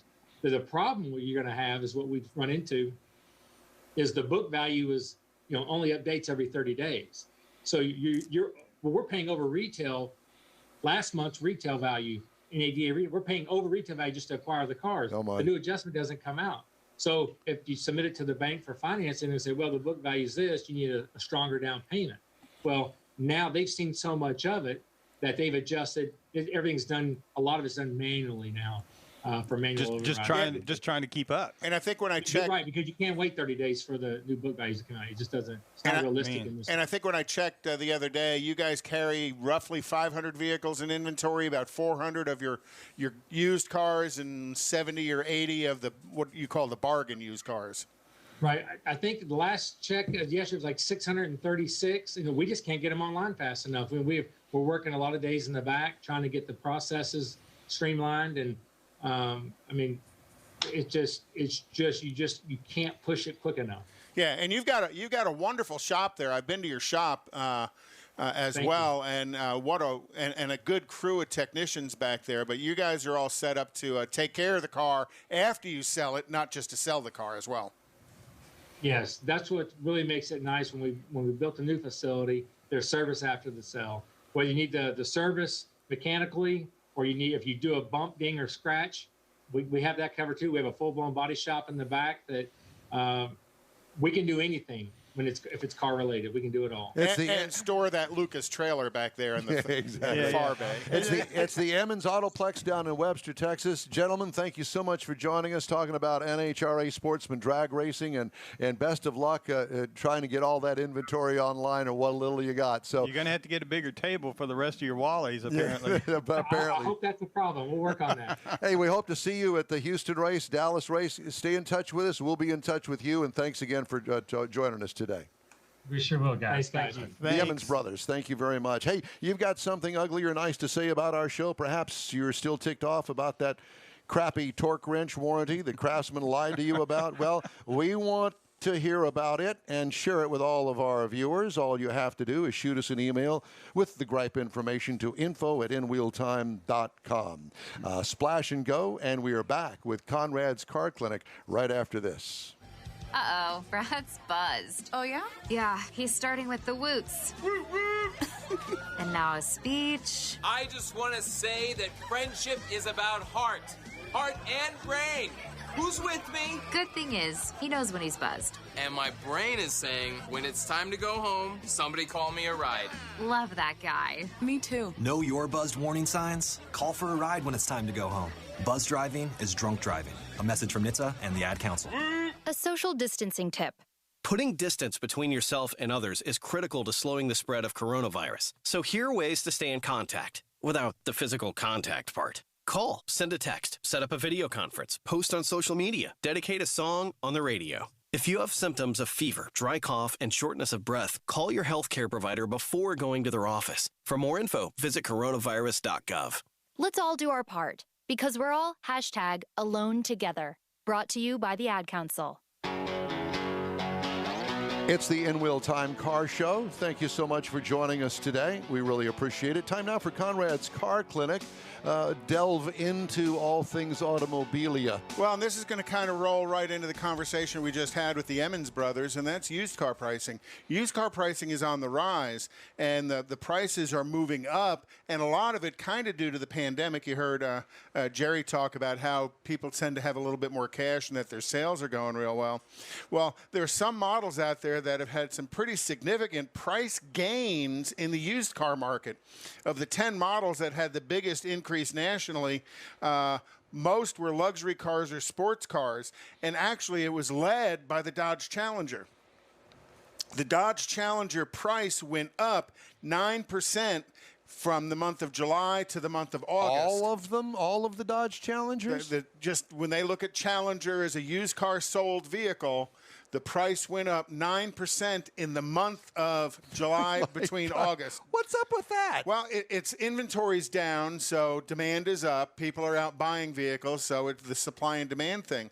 So I thought it was kind of interesting to see how the Dodge Challenger, the price being up as much as it was. The Land Rover, Range Rover wasn't far behind at 8.9% gain in just 1 month, and that's a pretty pricey piece as well. The Volvo S60 came in third with an 8.6% gain. Oh, Volvo? Hey, it's what do people want? When you look at all of these, that Challenger price increase worked out to $3,400 price increase in the Challenger on the used car market. So when Jerry was talking about they buy a vehicle, now they're paying $3,400 more for that at the the auction level. Now they have to turn around and get it financed at a bank, and the bank's still looking at stuff that's 30, 60 days old. That's where he was talking about how it's taking the bank time to catch up with what the values are of the vehicle. Sure. So it's a lot of work in the used car industry to get you bought without a whole lot of down payment. The Honda CR-V was up almost 9% as well. It's going full range. It's not just the high dollar cars. It's kind of some of the lower price cars. The Chevy Silverado and the Dodge Ram pickup truck were both up about 8% in their price on the used car market. And that really doesn't surprise me because, as Jerry had said, if you drive by any of these new car dealerships and look at their inventory, you notice how all of the cars are parked on the front line. Yeah. And there's nothing behind them. Yeah. No second or third row. Right. No. So many of these dealerships are out of full-size trucks. Now they're starting to come back in and fill the gaps, but they were out of full-size trucks. So when that happens, the used car market climbs proportionately to that. So that really helps used car operators that had big inventories, but they've sold through their inventory. So now they're having to replace their inventory at a higher price as well. And then another one that gained was Subaru WRX, was up 8.4% in 1 month. Of all the cars that you're talking about, the Challenger, okay, I get that. It's a popular car. It looks good, all that other. Volvo and Subaru? But the Volvo. But, I did read a story this week about Subaru that the Subaru is actually a huge seller in the Sunbelt states. Now figure. Well, I would also say it's kind of a huge seller in the mountain, and that's what I was snow just going. country as well. But it sells the most new vehicles in the Sunbelt states. Interesting, I didn't realize that. And I'm not quite exactly sure what the psychology is behind that. You would think that it would be big in the Snowbelt, but now it's bigger in the Sunbelt states.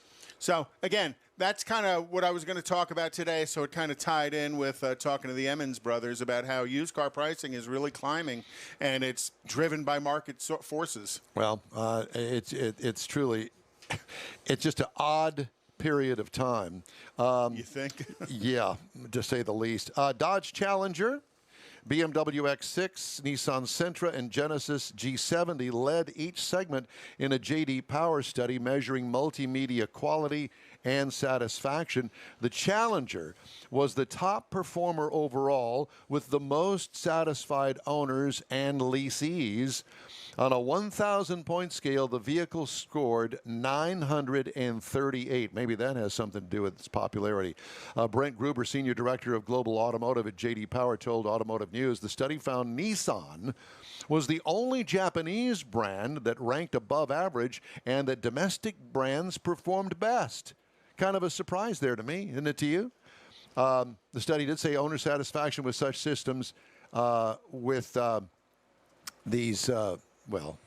the heavy-duty stuff, the electronics, among the least satisfying aspects for the vehicle experience. Gruber said 23% of overall automotive consumer problems are with the multimedia and infotainment systems, and the top 10 problems with multimedia systems are design-related. He told Automotive News that smartphone users expect vehicle updates to be as seamless as their smartphone updates.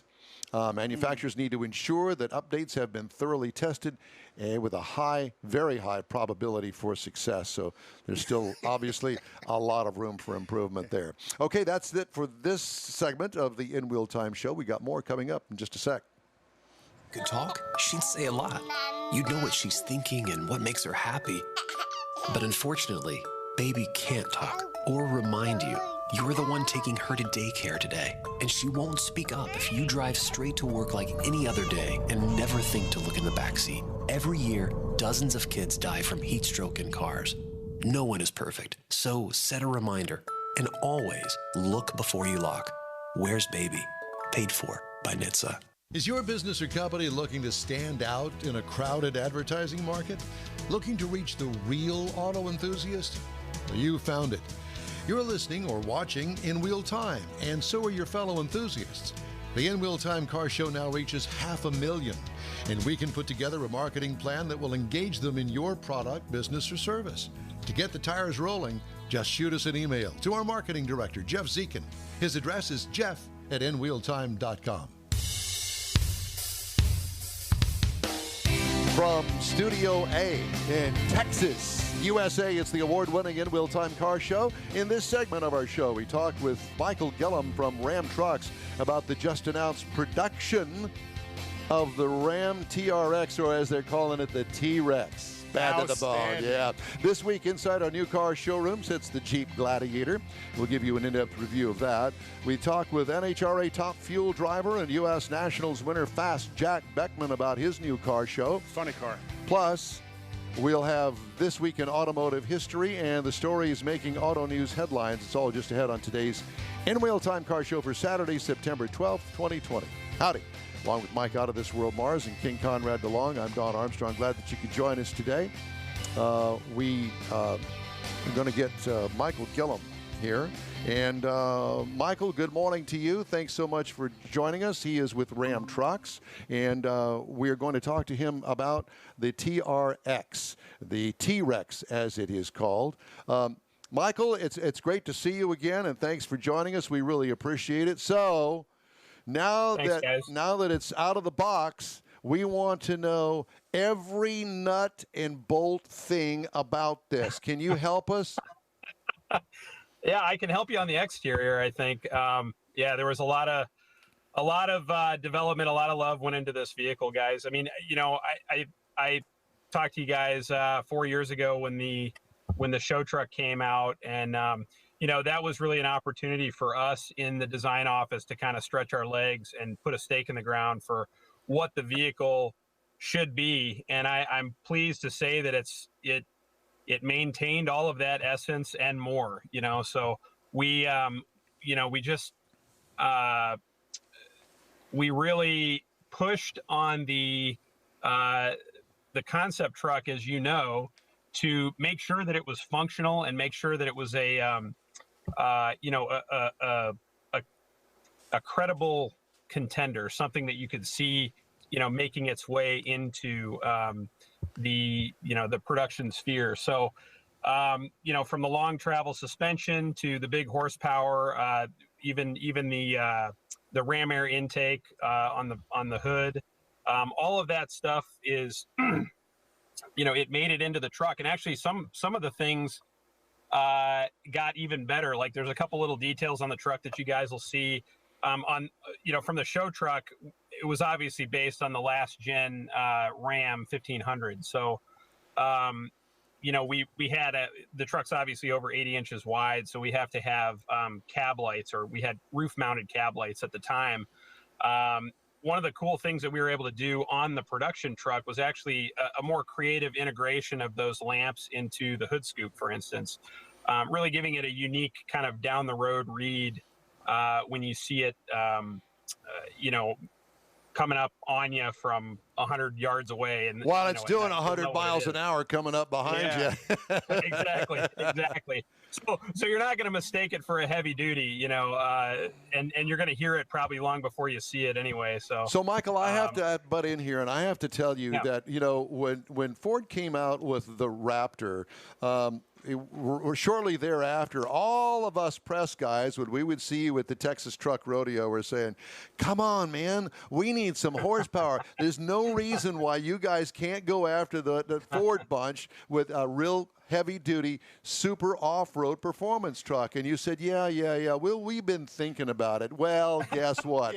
I know the darn good and well that you guys have been working on this thing for years, although you won't admit it. And that's okay, because it's finally here. And I have to tell you that we're really excited about it, because this is a true off-roader with gobs and gobs of horsepower and the ability to not only meet the Raptor, but pass it by at a gajillion horsepower, you know? Yeah, you said credible contender. I think you're going to be the dominant player, because you're way beyond credible contender. Well, yeah, we like to stay humble, because it is a competitive landscape. So, but it really was something where we've got all these kind of tools in the toolbox already, from the 6.2 liter supercharged. We know. Yes, to 5-link coil link rear suspension, stuff that's very it's already kind of appropriate for this type of truck, and we've got experience with it. So why not kind of put all the ingredients together and see what happens? You get a little bit of dynamite going, and I think our job as the exterior designer is to sort of telegraph all of that, right? So you've got to telegraph the capability of the truck visually. So you'll notice it was very easy on this truck, because the form's following function, right? So wider track, the track is 6 inches wider. The overall width is 8 inches wider than a standard 1500. And, that's something that you just can't, you can't fake that with design. That's a proportional kind of a foundational thing. And so you'll be able to tell that this truck is something special from a long ways away, right? So, and then you'll also be able, like I said, you'll also be able to hear it. It's got an awesome exhaust note. So, our job from an exterior design standpoint was to just make sure that we were doing it justice. Normally we have to, normally in design, we're always trying to kind of maybe amp up the design a little more and overpromise, but we didn't have any problems on this truck. We were just making sure we could keep up with something cool. You've way over-delivered on the truck, because it's a gorgeous truck, and I've heard some of the videos when you talk about the exhaust note. There's now some videos out there where we can listen to the truck, and it sounds like a bit of a beast. The other thing about the truck, what kind of production, I don't know if you have numbers on that, what kind of production numbers you guys thinking of? Is it going to be Is it going to be limited or delivered to order? I think we'll build one for anyone that wants one. Wow. I think that's really that there's it rolls off the shop assembly line just the same as any other 1500. So or any other DT 1500, I should say. Yeah. So you've got the capability to produce these. When is it the first one coming off the assembly line for sale? I believe early October. I would just say, early fourth quarter. So you're already through the pilot drive process of the truck. It is production. It's going to production right now. Oh yeah, there's guys driving them around. There's I've seen a couple on the road actually. They are rolling around, ready to rock and roll. In the design of the truck, did you have to make any special accommodations under the hood for the motor? Oh, yeah, we had to make all kinds of accommodations. The interesting thing, proportionally, what happened with this truck, the wheelbase had to grow an extra 20 millimeters. And one of the things that was driving that, the major thing that was driving that was to get a 35-inch tire to have 13 inches of suspension travel up front, and then have all of the clearances and everything you need to the body work. There was no other way to do it except move the spindle forward. So in moving the spindle forward, the axle and actually even the entire engine block shifted forward the same amount.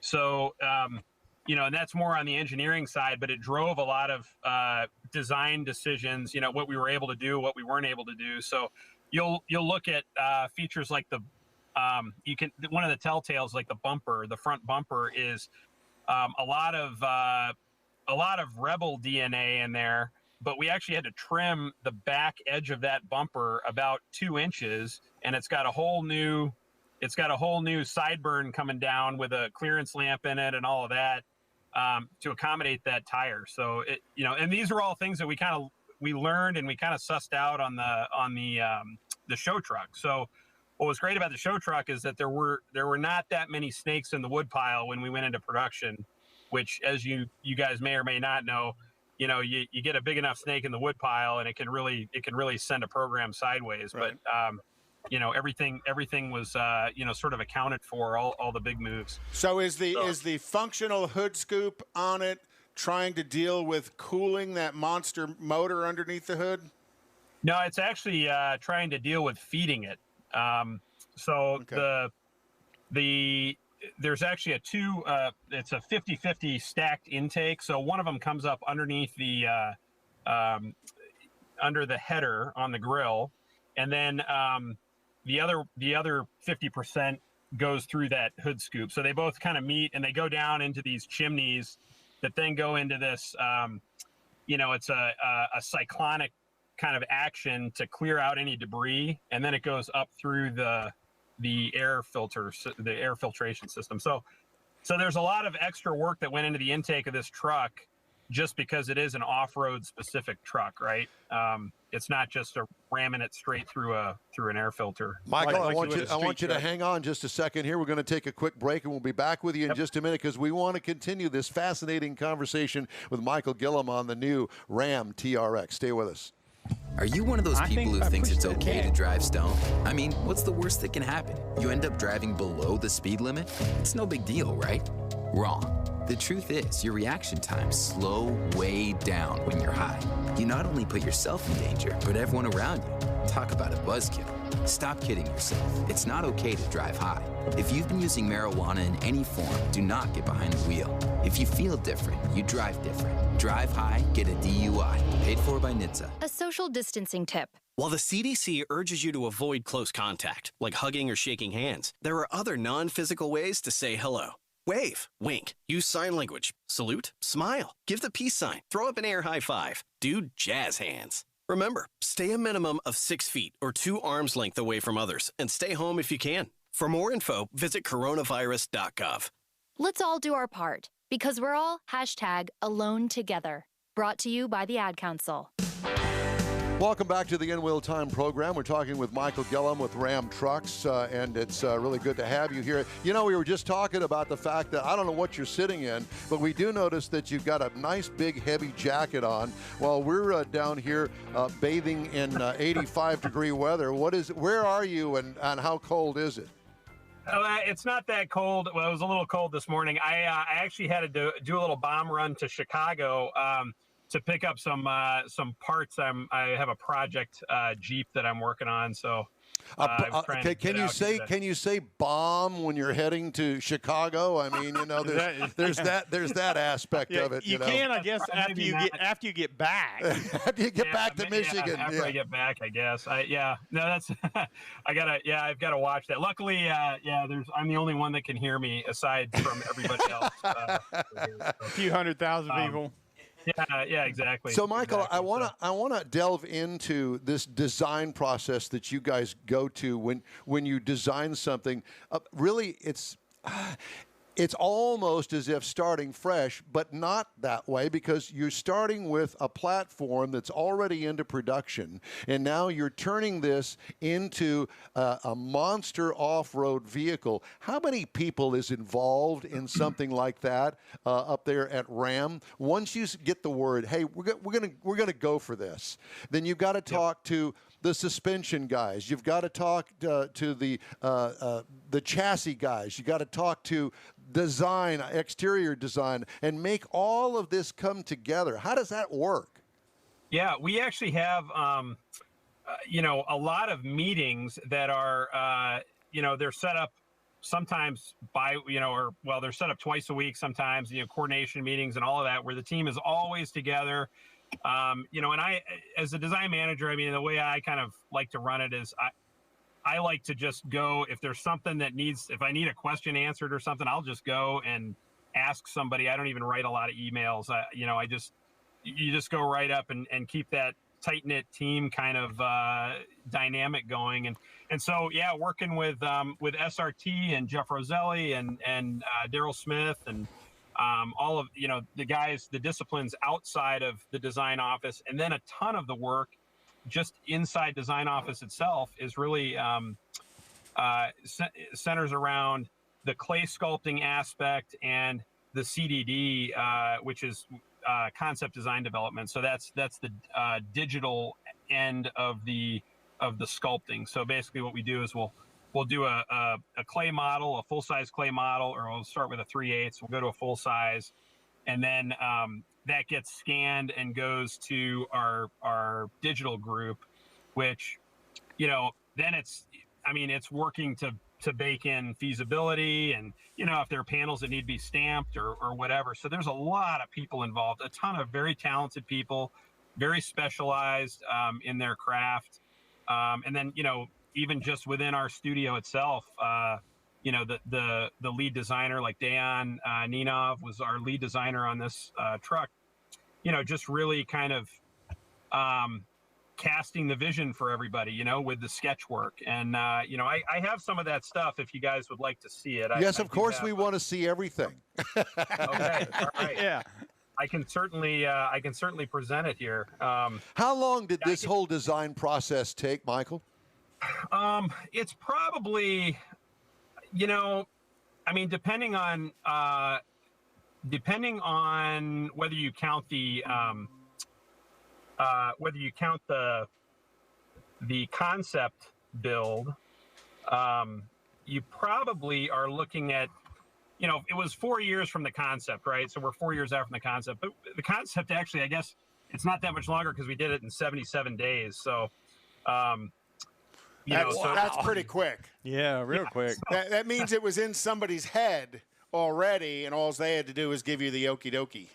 Well, and so that really came from, this was a truck like this has always been in a truck designer's head for a long time, right? You're always just it's always lurking there. I think even you guys will kind of look and see that there's a lot of tie-in to, like when we went to the Rebel Grill in 15 and we introduced the Rebel as a new price class, that even though it was a kind of a mid-cycle enhancement for the outgoing truck, it was sort of a look at things to come, and I'm happy to see that kind of face has now evolved, and this is, the TRX will be kind of the third evolution of that sort of off-road persona for Ram, and really bringing it into its own, as its own brand. We're 10 years on now from splitting from Dodge as a brand, so. Well, it was important. Let me step in here and just make this comment to you. Do you and your team realize that you guys are actually leading the design of the entire industry when it comes to trucks? Do you realize that? Because Ford is chasing you, and clearly Chevrolet and General Motors is trying to keep up. But I'm serious. You guys are so far ahead of everybody else. Do you realize that? Well, I think, we like to keep our heads down and just do stuff that we're passionate about. So, where we wind up, we certainly like to be in the mix as far as being competitive. But I think one of the unique things about FCA and about Ram Truck specifically is we have a really tight-knit team of people, and I think a lot of their passion really is allowed to make it into the product. So you don't lose a lot of the essence of what the original sketches are trying to capture, as the product goes through development. Things don't get overthought. They don't get, we try not to revisit a lot of decisions that get made.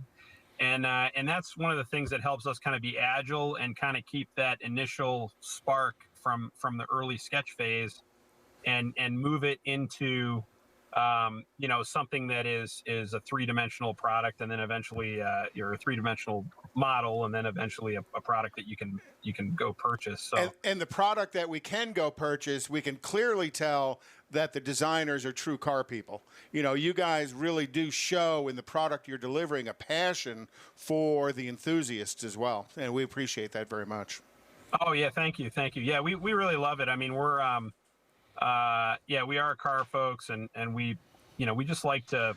I mean, you can see all over Instagram. I mean, there's guys internally that are just posting all kinds of stuff, and people have, they got their own projects going on, and they're talking about, what they're doing, and it's a true car culture within the FCA design. Well, office. I also have to just kind of throw in there the fact that we, Mike Mars and I, Conrad kind of, but we on this show that Mike and I have had the pleasure of meeting and talking to Mike Manley, and when he was at Auburn Hills and head of really the facility there, he kind of brought that whole culture, if you will, to you guys and kept it going. I mean, there's a certain element there that I don't know whether it's age-related, experience-related, or maybe a combination of both and many more things, clearly. But there is a team there in Auburn Hills that is unlike any of the other manufacturers, because we've been to the other manufacturers, and you can feel it when you walk in the door. Yeah, I think that just lends to the, it's a different feeling. It's a flatter organization, I think, where there is more interface all the way through the chain of command, and people, up and down know what's going on, and they, there's usually a product that everybody can coalesce around and understand and get that vision. And oftentimes, more often than not, PDO would like to be the design office, as we call it, product design office, would like to be the we like to kind of try and lead that effort and create those sort of stakes in the ground for everybody to gather around and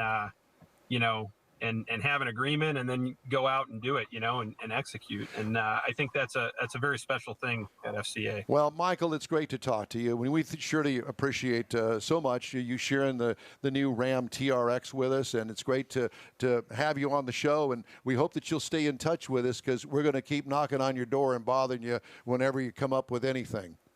Absolutely, yeah. We've got all kinds of fun details and things to talk about. So I'm super excited about the truck, and thanks for having me on, guys. Thank you. We'll Appreciate talk to you your time. soon. We really appreciate it. All right, that's Michael Gillum with Ram Trucks and the TRX. Coming up, we got another Jeep Gladiator, and this one is the top-of-the-line Mojave. I'll tell you about it and my experience with it after a quick stop here on the In Wheel Time Car Show. I hope that I can press the right buttons and make all of this stuff. Who's got the button? I know, it's just a problem. 911, what's your emergency? God, there's a train that just hit a car. Sir, what is your location? Look around for a street sign, sir. It's 8th and Orchard. 8th and Orchard. Okay, very good. 8th and Orchard. Sir, help is on the way. Why would he do that? The train still hasn't stopped. You have to get there now. At a railway crossing, even if the engineer sees you and hits the brakes, it can take a mile for the train to stop. And for you, that's too late. Stop. Trains can't. Paid for by NHTSA. Advance Auto Parts and CarQuest present the inaugural Texas Truck Challenge with $10,000 to the winner this Saturday night at Houston Motorsports Park. Gates open at 5, and the first 300 fans get a free souvenir cap. The commemorative Air Force flyover and racing go at 6. Wear your mask. We've got social distancing and sanitizer. Enjoy dollar hot dogs and dollar beer. Advance tickets online at NASCARHouston.com. This Saturday night, gates at 5, racing at 6, Houston Motorsports Park for the inaugural $10,000 Texas Truck Challenge. Hey, thanks for joining us on today's In Wheel Time Car Show. Time now for this hour's car review. Had a chance to drive the 2020 Jeep Gladiator. Yeah, that's that mid-size pickup truck that Jeep has come out with. It's selling like hotcakes, and there's a reason for it, because it'll go anywhere and do anything. Available trim levels: the Sport S, the Overland, the Rubicon, and the Mojave. And I had the Mojave 4x4. It's considered by your United States government as a standard pickup truck. We like to call it the midsize. Seats up to 5 passengers. Exterior changes. Well, it was all new for 2019. It looks like, kind of, the 4-door Wrangler with a pickup truck bed, but it is not. It is not. So let's just leave it at that. More details later. It's a serious off-road look. Skid plates up front, short overhangs front and rear. The Mojave has 33-inch mud terrain tires, or what I like to refer to as knobbies. Remember knobbies back in the day? Yeah. Hey, you know, your Schwinn Stingray had a knobby on it, man. You could go anywhere. Yeah, but they weren't this big. No, they certainly were not. And this particular one had a fold-up tonneau cover on it. It also has available a convertible or a hot top as far as the cab is concerned. What I liked about it, well, let's go rock climbing now. If we had some rocks around here, that's what I would want to take. Exterior customization features, another option that I really did like as well. What could use improvement? How about that 707 horsepower Hellcat motor? Well, maybe that's what he went to Chicago to pick up. He was looking for parts. His Jeep project. Yeah, with his bulletproof vest. Anyway, interior highlights, all-weather surfaces, comfortable seating, weatherproof dash design. Color options are really killer on this vehicle. Flexibility of the design elements, love that. Cargo trunk room, well, it's got a 5-foot bed on it, so you fold down the tailgate, and now you can put that 4x8 sheet of plywood or whatever it is. How big is the sheet of plywood? 4x8. Yeah, so you can put the plywood back there. What I liked about it, the under-seat storage locker in the back. Sounds silly, but it really is Isn't cool. that creative, As a though? matter of fact, I saw an ad the other day that now WeatherTech is making storage lockers for under seats like Ford F-150s. Did I say that? I'm sorry. What could use improvement? You tell me. Drivetrain, 3.6-liter V6, 285 horsepower, 260 pound-feet of torque, 8-speed automatic transmission. Now, this thing will tow up to 7,650 pounds. That's pretty good. Haul rating is up to 1,600 pounds, so it is a serious truck. Miles per gallon for the city, 17. Highway is rated at 22 for a combined of 19. I got 18 over 337.4 miles. What I like, the nice matchup with the V6 power and torque to the transmission. What could use improvement? Everybody wants better gas mileage. Maybe they're working on that. Ride and handling, it's got go-anywhere confidence in its ride and handling. I can tell you. You get in this thing, it's like no other. You know that this thing can go pretty much anywhere. You want to drive it up the wall? It'll probably do that. What could use improvement? Steering can feel funny at first, but this is a vehicle like the Wrangler that goes anywhere. Well, where do you make the compromises? Right. You know, in the design. And you have to make the compromises. Well, it's looking at what the intent of the vehicle is for first. Exactly. And then you compromise to fill Does that a Chevy intent. Impala drive like a Corvette? No. Or does it drive like a Jeep Gladiator? No. No. You're not going to do the same thing in it, and you can't. That's what I made a point of here. No. Well, I'm glad I could read ahead for you. Thank you. Base trim price, $43,875. Mine, loaded to the hilt, was $58,860. This one was serious, man. Base model price, $33,545. Now, competitors, well, there really aren't any. The Chevy Colorado, well, we're talking about pickup trucks here, mid-size pickup trucks. So a ZR2 Colorado. None of these can compete with its off-roadedness. Right. Roadedness. Is that a word? Off-roadability. Okay, whatever. It's trail rated. You get the point. The Colorado starts at $21,130. The Tacoma, $26,050, and the Ranger, $24,410. But you can't do off-road with that. I mean, this is not. That's the only thing I could compare it to, because there isn't anything to compare it to, really. Anyway, that's the review of the 2020 Jeep Gladiator. Okay, time now for the national race calendar before we run out of room.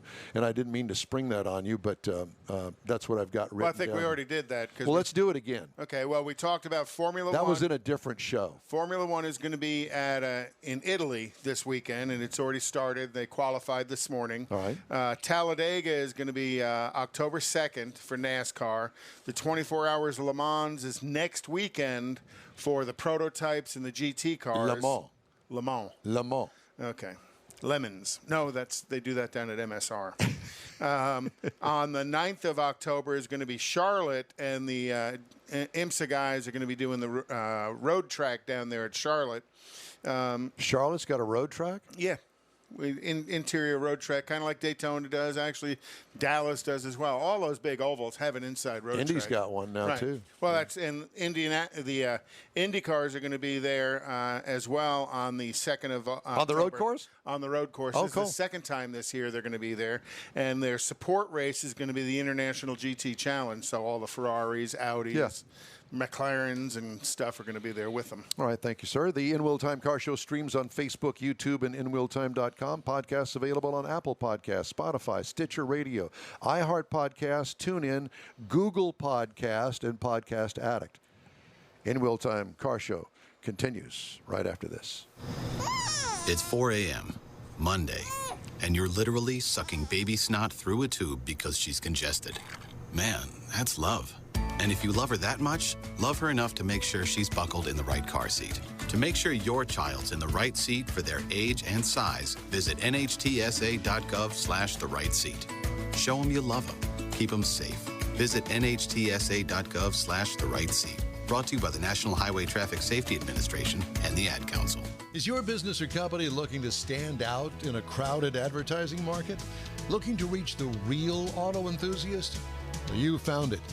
You're listening or watching In Wheel Time, and so are your fellow enthusiasts. The In Wheel Time Car Show now reaches 500,000, and we can put together a marketing plan that will engage them in your product, business, or service.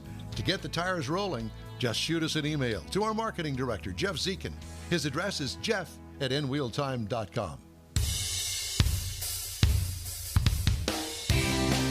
Howdy and welcome to the award-winning car talk show, In Wheel Time, your weekly go-to all things automotive place, along with Mike out of this world Mars down there, King Conrad here in his very lovely maroon shirt. Oklahoma, OU Sooners, Boomer Sooner. You're driving that UT-colored car out there. Well, I know that'll be in a review here shortly. Roll Tide. Tide is an orange. Just saying, roll Tide. I'm Don Armstrong. Glad you could join us today on our newly expanded show. By the way, in case you didn't know, we're now starting about 30 minutes earlier at 9:30. So get up earlier and watch us. It's Saturday morning. Who gets up extra early on Saturday morning? We do, so we can deliver this high-quality, entertaining car talk show to our followers. Entertaining and informative. And informative. And award-winning. And award-winning. And effervescent. Okay, can you spell that? No. E-F-F-E-R. It doesn't make any difference. So at any rate. So we're good to go? Okay, very good. Well, joining us now is Mr. Jack Beckman. U.S. Well, maybe not.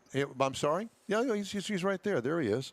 Jack, are you with us? Can you hear us? Can you see us? Can you feel it, brother? Apparently not. Apparently not. Well, it was a great intro.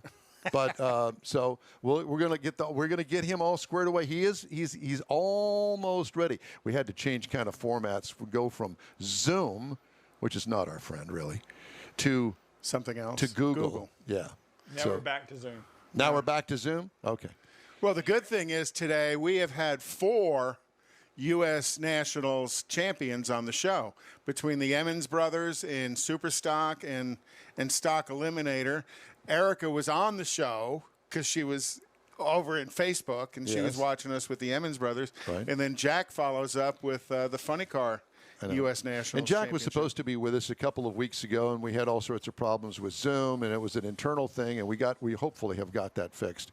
But it's always a connection problem and a timing problem. So we're going to try. But in the meantime, and in between time, Maserati is challenging Ferrari and Lamborghini in the supercar class with the 621 horsepower MC20, which it says offers a better power to weight ratio than its Italian rivals.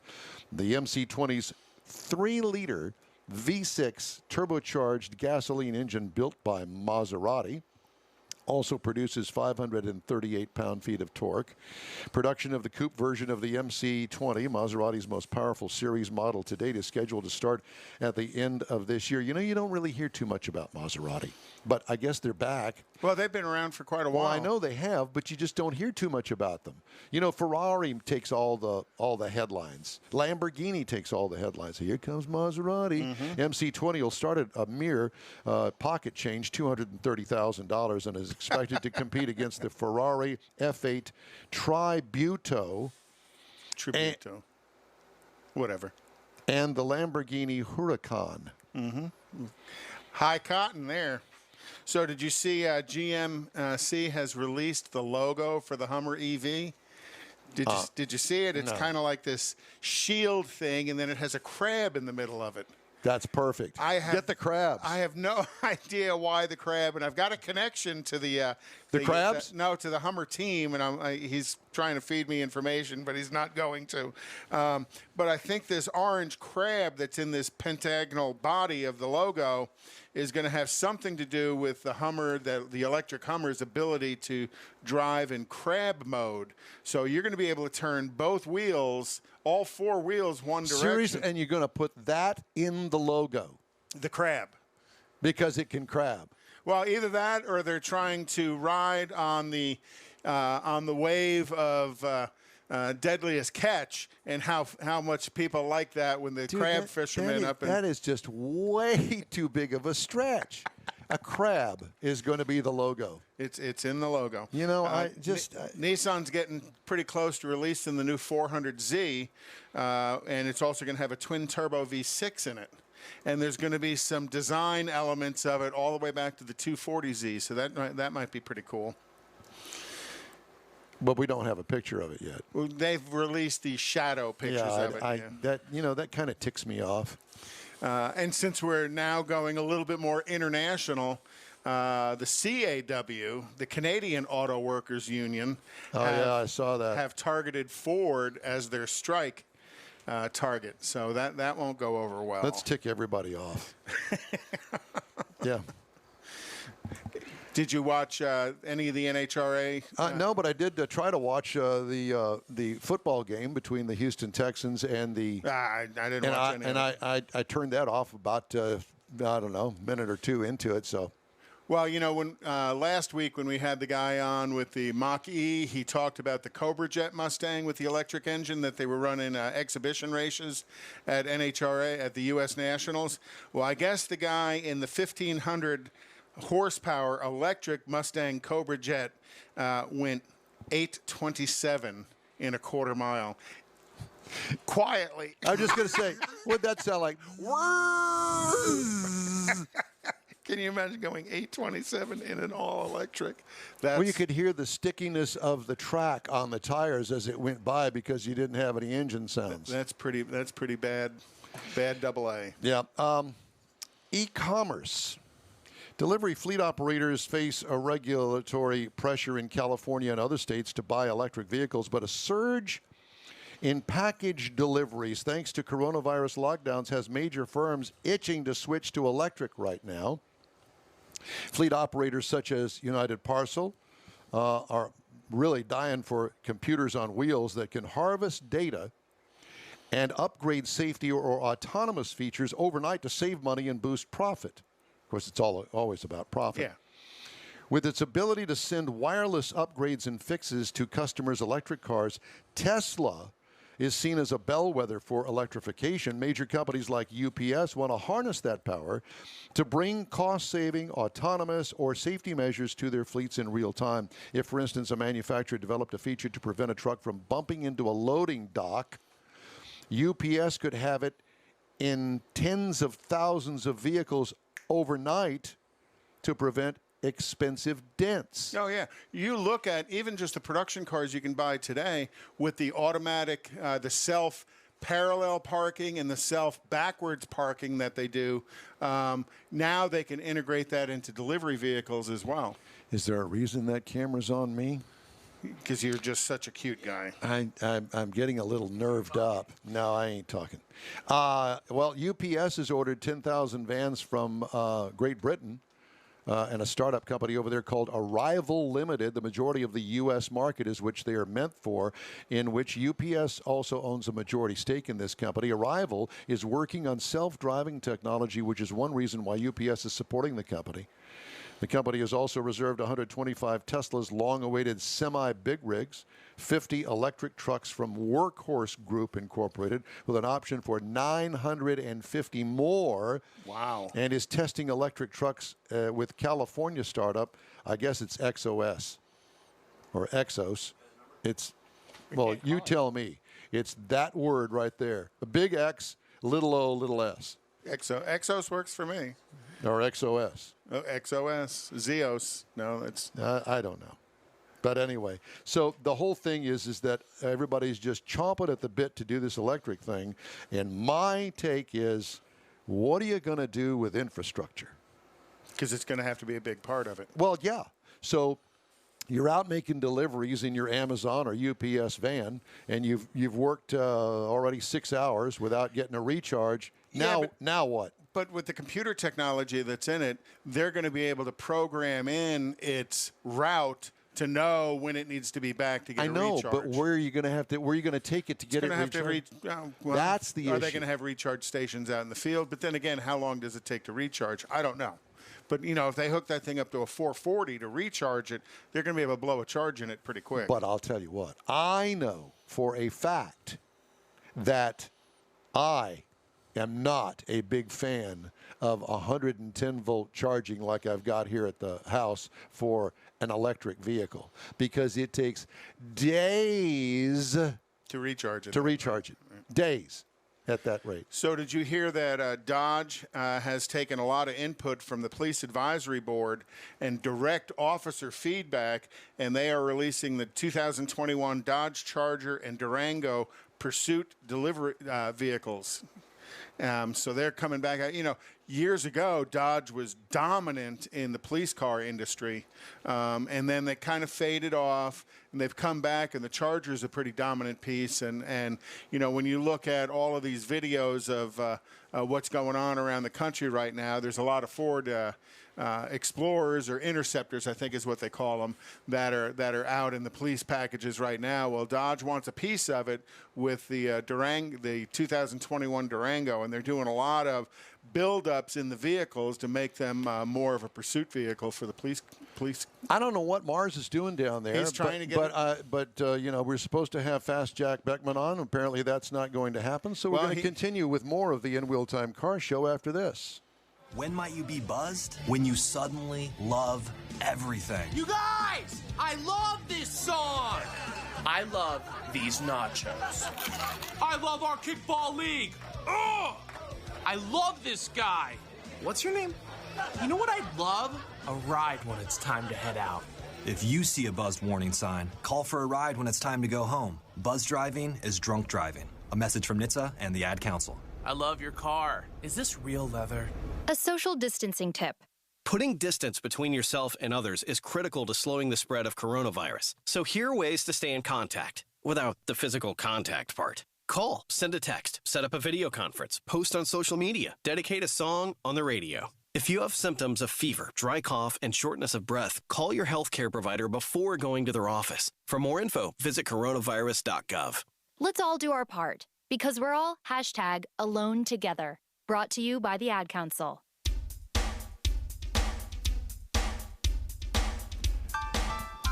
Hey, it's the In Wheel Time Car Show. Thanks so much for joining us on this Saturday. We've got about 20 minutes of of the live show to go. And if you happen to be joining us on a podcast, thank you very much. We really appreciate that.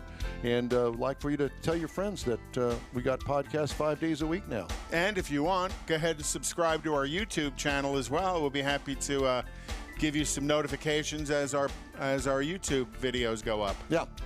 So anyway, I thought that we would talk about something that is dear to my heart. Yeah, you actually took the cover off of yours. I did. Well, I'm going to wash it because tonight is another race night.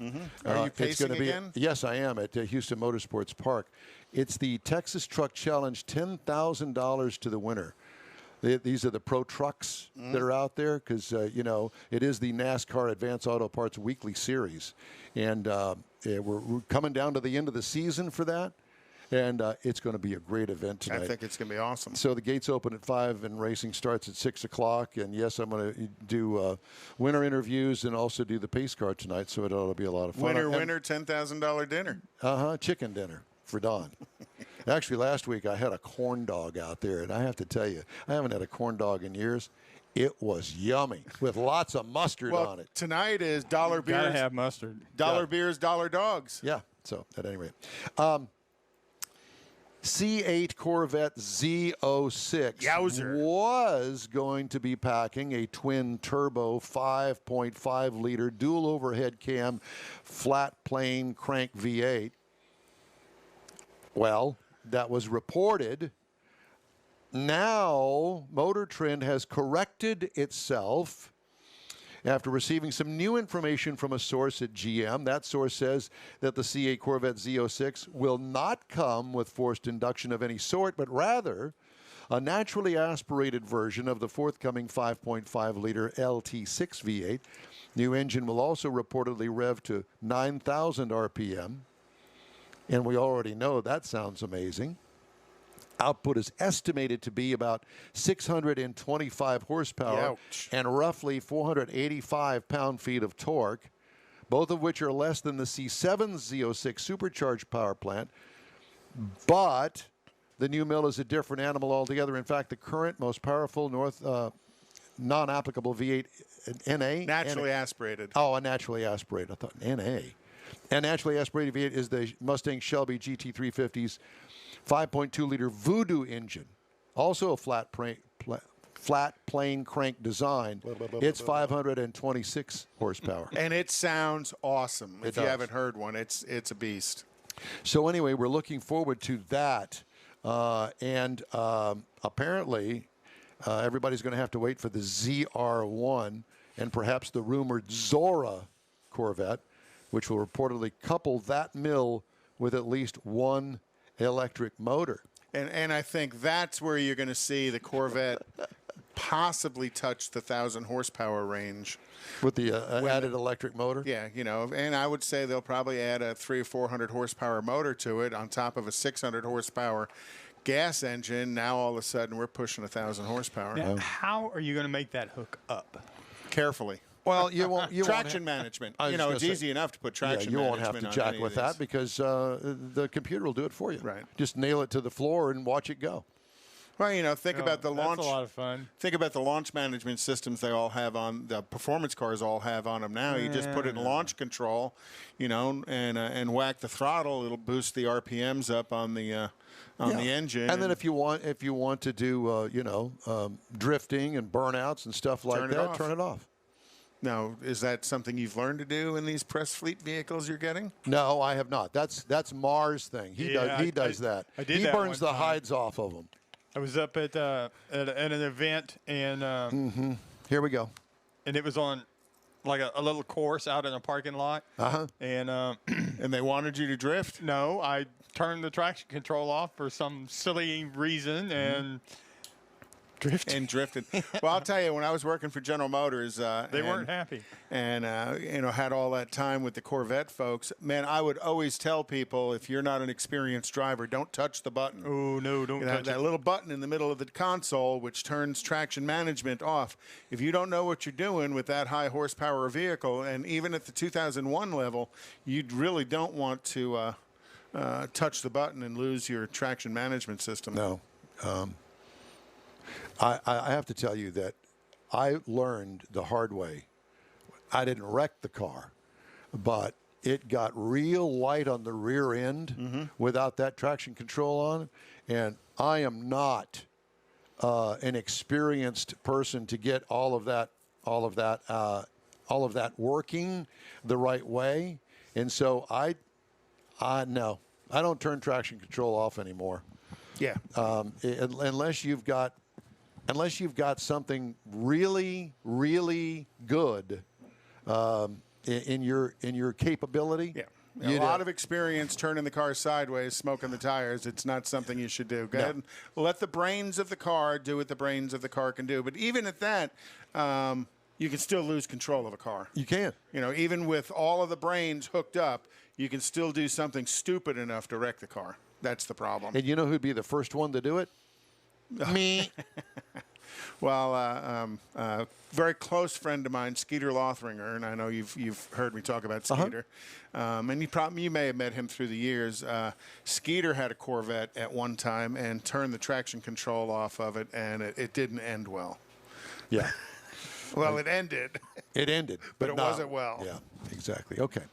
If you've got something ugly or nice to say that you'd like everybody to hear, or maybe not everybody, just us, the complaint department's open. info@nwheeltime.com. We're going to do a little splash and go, and we're going to be right back with Conrad's Car Clinic or Auto History. This week in Auto History. I have really just screwed the pooch on all of this stuff here. I'm sorry. It's called ADD. And clearly when I did this. Did you quit taking your Prevagen?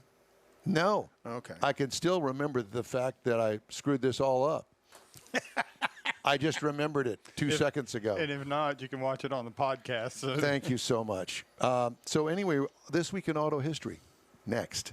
GTG, BRB, OMW, be there in a few. You may think that these kinds of texts are fine because of their length, and you can easily send them at a stoplight. But no, answering one text can take your attention away from the road for 5 seconds. And traveling at 55 miles an hour, that's enough time to travel the length of a football field. Make good decisions, don't text and drive. Visit StopTextStopWrex.org, a message brought to you by the National Highway Traffic Safety Administration, Project Yellow Light, Noise, and the Ad Council.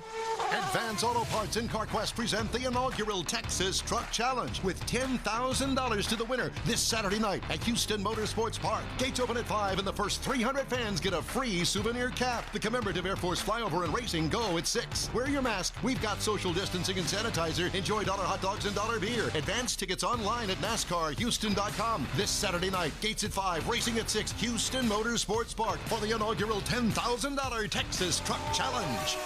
Texas Truck Works is your go-to truck customizer. From mild to wild lift kits, custom wheels and steering and handling enhancements to the best personal and commercial wraps, Texas Truck Works delivers. Let Texas Truck Works founder Scott Stevens help you get the most out of your truck or Jeep. Texas Truck Works has decades of customizing experience, including power adders and complete engine swaps. Let the Texas Truck Works team design an upgrade plan that fits your budget. Get truck attitude today at TexasTruckWorks.com. You know, I have in my program notes here that Conrad's supposed to do something here. And I ain't dancing, that's for sure. Believe me, we don't want to see me dance. I do. No, one of those kind of things. Yeah, here, let me turn the music up for you. What is it? Doing the dab? How about the swim? You know how to do the swim? Yeah. It's a little old. The dab's a little newer. I want to see the floss is a little newer. I kind of want to see your version of the jerk. You point to Don. Anyhow, if you want to hear a little bit about we're not going. No, we're not going to stop there. We're going.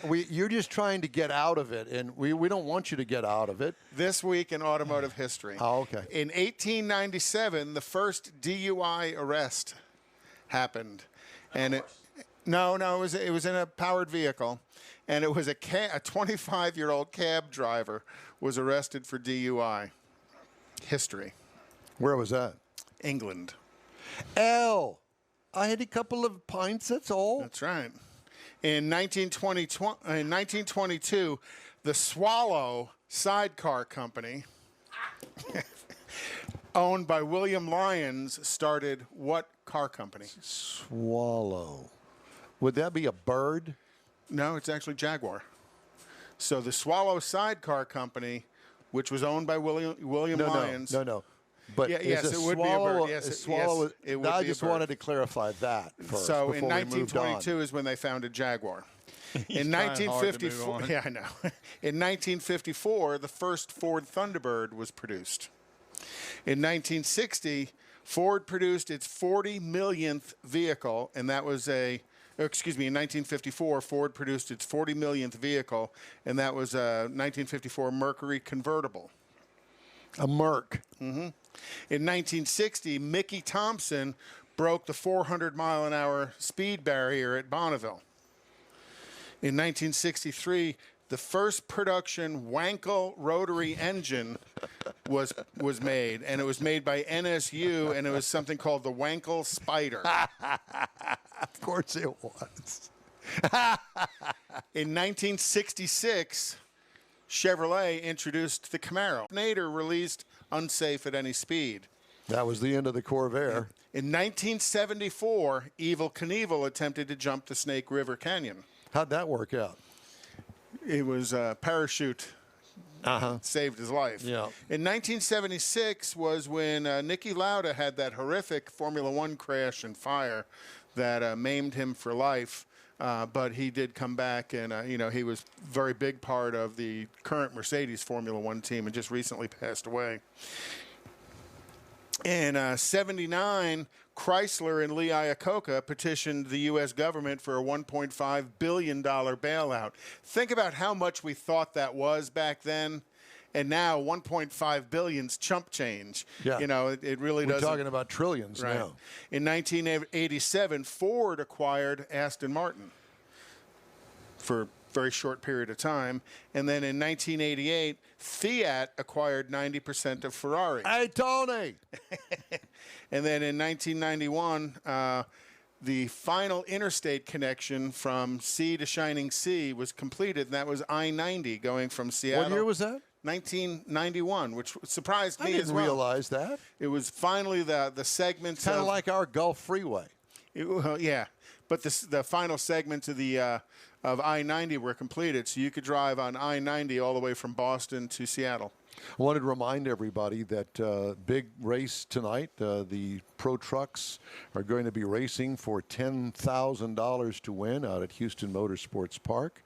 And it's going to be quite an event. There's actual hand sanitizers, masks, social distancing, $1 hot dogs, $1 beers. It's going to be a good time to be had by all. We are going to wrap up right after this. A crying baby is impossible to ignore, but a quiet baby can be easy to forget. Every year, dozens of children lose their lives because otherwise attentive adults forgot they were in the back seat. It only takes a moment for a car to heat up to dangerous levels, even on cooler days.